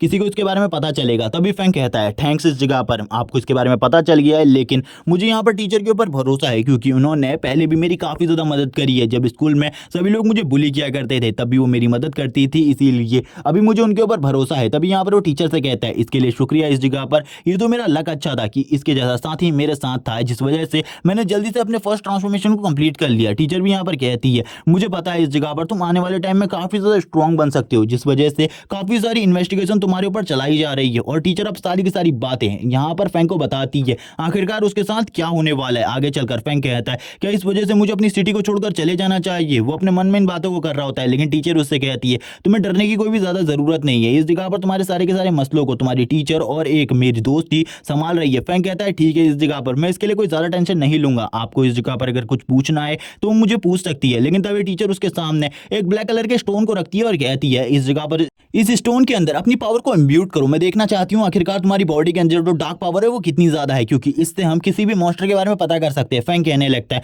मैं एक मॉन्स्टर नहीं हूँ इस जगह पर, लेकिन मेरी जो डार्क पावर है वो काफी ज्यादा है, अगर मैंने इसके ऊपर टच किया तो यहाँ पर इन लोगों को लगेगा कि मैं एक मॉन्स्टर हूँ, लेकिन मैं इस जगह पर कैसे इन सारी चीजों को साबित करूंगा। टीचर भी इस जगह पर फैंग को देख रही होती है क्योंकि उसके सर से पसीने छूट रहे होते हैं। यहाँ पर टीचर कहने लगती है फैंग आखिरकार तुम इतना ज्यादा क्यों डर रहे हो, तुम्हें तो इसके ऊपर टच करना चाहिए। फैंग कहता है मैं यहाँ पर बिल्कुल भी नहीं डर रहा, और इसी के साथ ही आगे की तरफ बढ़ने लगते हैं और अपने हाथ को आगे बढ़ाता है और कहता है ठीक है मैं यहाँ पर टेस्ट करता हूँ आखिरकार ये जो स्टोन है ये इस जगह पर वर्क करता है या फिर नहीं। और वो तुरंत ही अपनी पावर को इसके अंदर इम्ब्यूट करने लगता है। जैसे ही वो इसके अंदर अपनी पावर को इम्ब्यूट करता है उसकी डार्क पावर काफी ज्यादा है जिस वजह से वो जो स्टोन होता है वो इस जगह पर ब्लास्ट हो जाता है। फैंग कहने लगते हैं आखिरकार ये क्या था टीचर, आखिरकार ये क्या हुआ इस जगह पर, ये स्टोन ब्लास्ट क्यों हो गया, मुझे इसके बारे में बताइए। टीचर भी ये देखने के बाद तो इस जगह पर हैरान होती है, टीचर के भी तोते उड़ चुके होते हैं, टीचर को भी कुछ समझ में नहीं आ रहा होता। फैंग कहने लगता है आप इस जगह पर मुझे बताइए आखिरकार ये चीजें क्या थी, क्या इसके वजह से इस जगह पर मैं मॉन्स्टर हो सकता हूँ। लेकिन तभी टीचर बात याद करने लगती है शैडो मास्टर की। शैडो मास्टर ने उसे बताया था जब भी कोई बंदा इसके अंदर कुछ भी पावर को इम्ब्यूट करता है तो इस जगह पर ये जो स्टोन है ये इस जगह पर हरकत करने लगता है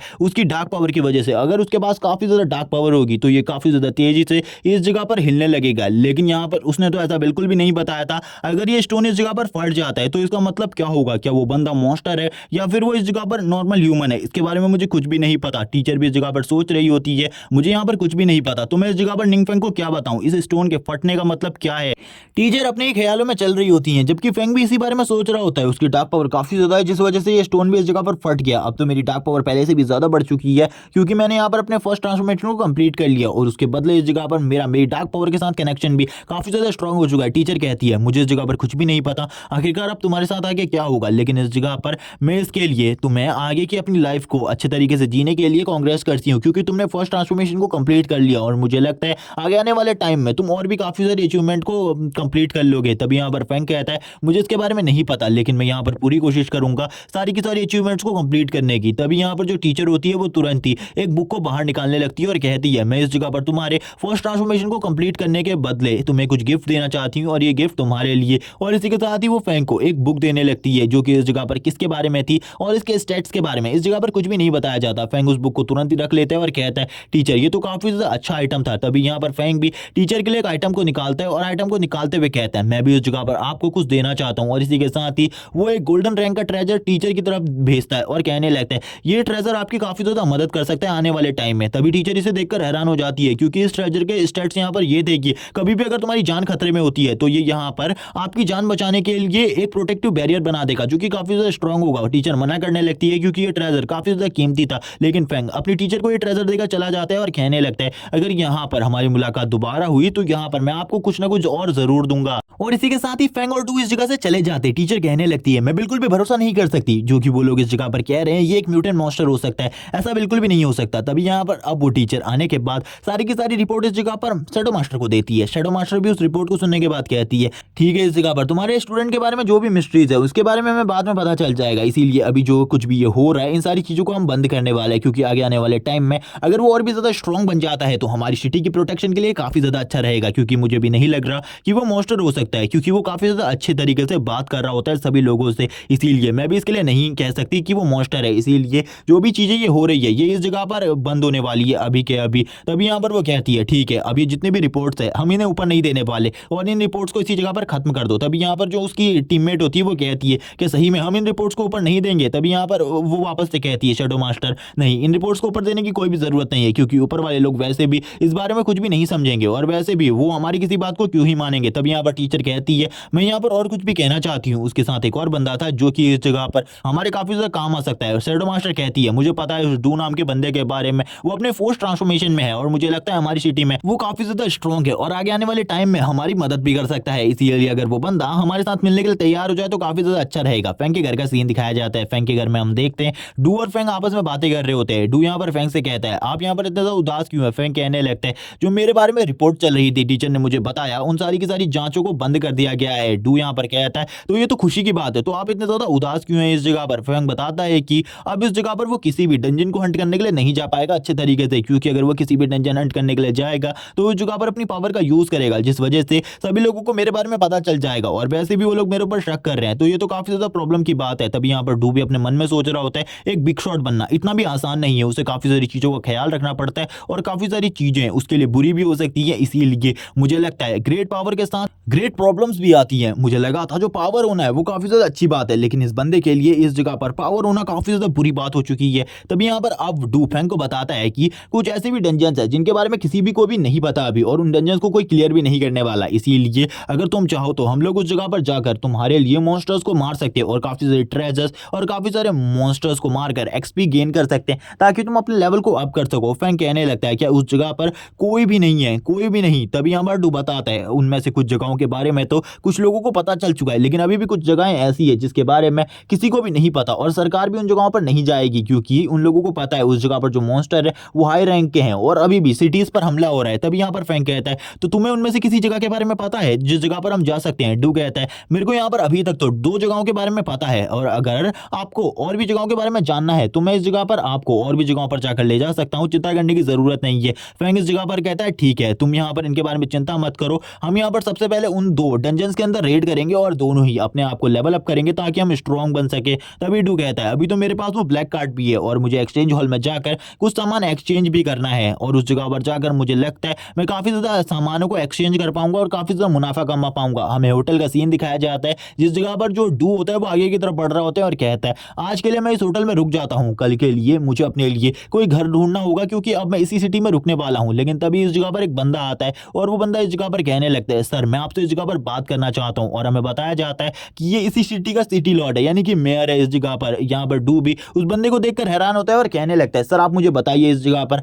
आप मुझसे क्या बात करना चाहते हैं। तभी वो कहते हैं, आप अगर इस सिटी में रुकना चाहते हैं तो हम आपको काफी सारी फैसिलिटी देंगे, क्योंकि आप इस जगह पर फोर्स ट्रांसफॉर्मेशन में पहुंच चुके हो और आप हमारी काफी ज्यादा हेल्प भी कर सकते हो। डू कहता है, आप मुझे सही तरीके से बताइए आप किस जगह पर क्या कहना चाहते हैं। तभी वो बताता है, हमें यहाँ पर आपकी जरूरत है क्योंकि हमारी सिटी पर कभी भी हमला हो सकता है, तो प्रोटेक्शन के लिए आप इस जगह पर रुक जाइए। और यहाँ पर वो तुरंत ही एक रेड कलर के कार्ड को निकालते हुए कहता है, ये कार्ड इस जगह पर हाईएस्ट ऑर्डर है हमारी सिटी का, इसका यूज करते हुए आप कुछ भी कर सकते हैं आपकी पावर के साथ। अगर आप हमारे साथ मिल जाएं तो काफी ज्यादा अच्छा रहेगा। डू भी यहाँ पर उस कार्ड को लेते हुए कहता है, यहाँ पर ये कार्ड शायद से बॉस के आगे चलकर काम आ सकता है, लेकिन सिटी लॉर्ड सोच रहे होते हैं इसने यहाँ पर बड़ी बड़ी सिटी के ऑफर को रिजेक्ट किया है, मुझे नहीं लगता इस जगह पर हमारी सिटी को एक्सेप्ट करेगा, ये तो हमारी सिटी को एक कचरे की तरफ समझेगा। लेकिन डू इस जगह पर एक्सेप्ट कर लेता है और कहता है, ठीक है मैं इस जगह पर रुकने के लिए तैयार हूँ, अब यहाँ पर आपको चिंता करने की जरूरत नहीं है। तभी डू इस जगह पर उसके साथ हाथ मिला लेता है। वो बंदा कहता है, मुझे बिल्कुल भी नहीं लगा था ये इस जगह पर इसको एक्सेप्ट कर लेगा, लेकिन डू यहाँ पर ये सारी चीजें फैंग की वजह से कर रहा होता है और कहने लगता है, बॉस को इस रेड कार्ड की जरूरत पड़ सकती है आगे आने वाले टाइम में, तो यहाँ पर इस रेड कार्ड को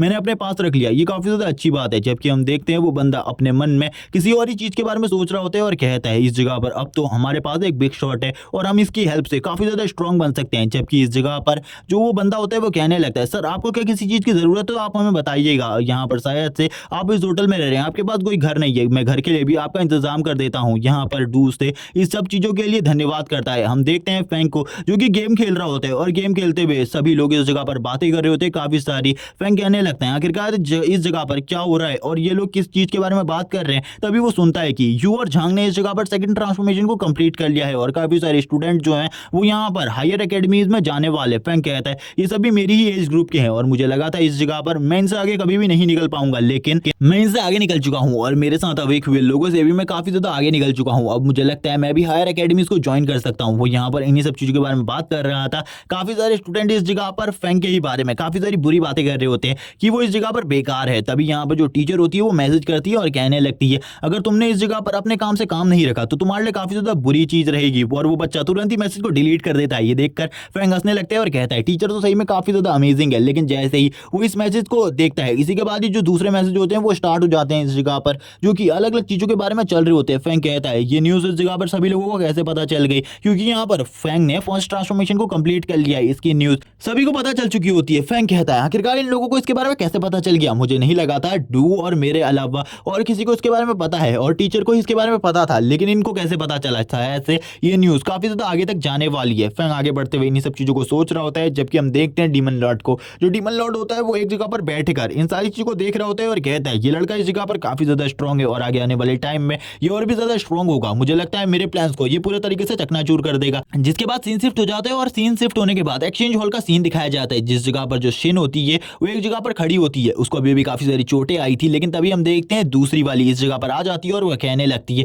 तुम इतनी ज्यादा घायल हो, उसके बाद भी इस जगह पर काम करने के लिए आई हो, शायद तुम्हें काफी सारे पैसों की जरूरत है, लेकिन अब इस जगह पर कुछ भी नहीं होने वाला। तभी इस जगह पर शिन कहती है, तुम इस जगह पर किस तरीके की बकवास कर रही हो, मैं इस जगह पर काम करना चाहती हूँ, इसीलिए इस जगह पर बकवास मत करो। लेकिन तभी यहाँ पर वो शिन के ऊपर एक और टॉन्ट कसते हुए कहती है, जो यहाँ पर तुम्हारी काफी ज्यादा हेल्प कर रहा था पैसे कमाने में, अब वो इस जगह पर दोबारा कभी भी नहीं आने वाला और अब यहाँ पर तुम कुछ भी नहीं कमा पाओगे। वैसे भी वो इस जगह पर एक कचरे के अलावा और कुछ भी नहीं था। और भी वो काफी सारी बातें करने लगती है फैंग के बारे में इस जगह पर और कहती है, वो तो इस जगह पर एक कचरा था, इसके अलावा और कुछ भी नहीं। और कहती है उसके बारे में जो हमारे मैनेजर वांग है उन्होंने काफी सारी इन्फॉर्मेशन निकाली है और इसके बाद हमें पता चल गया है कि अभी तक तो वो मारा जा चुका होगा, क्योंकि एक फोर्थ ट्रांसफॉर्मेशन वाला बंदा उससे किसी सामान को छीनने के लिए गया था, वो एक चोर है। लेकिन जैसी वो इसे कहती है उसके सामने से कोई चीज बाहर निकलती है, जिसे देखकर वो काफी ज्यादा डर जाती है और ये चीज फैंग ने करी थी। फैंग कहने लगता है, तुम्हारी हिम्मत कैसे हुई इस जगह पर मुझे चोर कहने की। ये सुनने के बाद तो वो लड़की काफी ज्यादा डर जाती है और कहती है, ये तो काफी ज्यादा स्ट्रांग है। तभी वो पीछे की तरफ जा रही होती है, लेकिन हम देखते हैं तभी वो इस जगह पर चिल्लाते हुए कहती है, आखिरकार तुम्हारी हिम्मत कैसे हुई हमारे एक्सचेंज हॉल के अंदर आने के बाद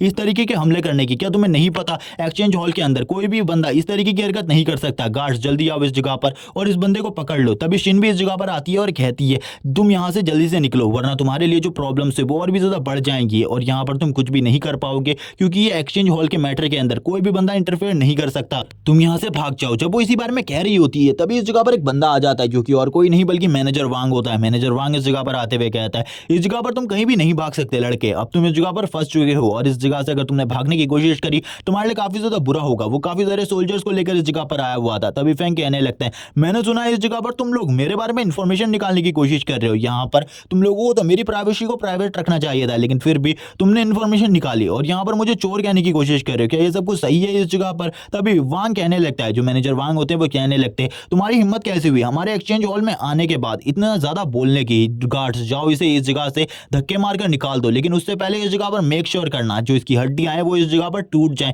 क्योंकि इस जैसा चोर हमारे बारे में इस तरीके की बातें कैसे कर सकता है। वो गार्ड आगे बढ़ने लगता है फैंक को मारने के लिए। इसी के साथ ही ये सीरीज का एपिसोड 1 इसी जगह पर एंड हो जाता है। इसके आगे के चैप्टर्स अभी तक नहीं आए हैं, जिस वजह से मैं इसको आगे एक्सप्लेन नहीं कर सकता। जैसे ही इसके आगे के चैप्टर्स आ जाएंगे मैं उन्हें भी एक्सप्लेन कर दूंगा, जिस वजह से चैनल को सब्सक्राइब कर दो, वीडियो को लाइक कर दो, और इस वीडियो पर 4K लाइक का एम है, इसीलिए उसे भी जल्दी कंप्लीट कर दो ताकि मैं इसके नेक्स्ट चैप्टर को जल्दी ला सकूं। Okay bye guys.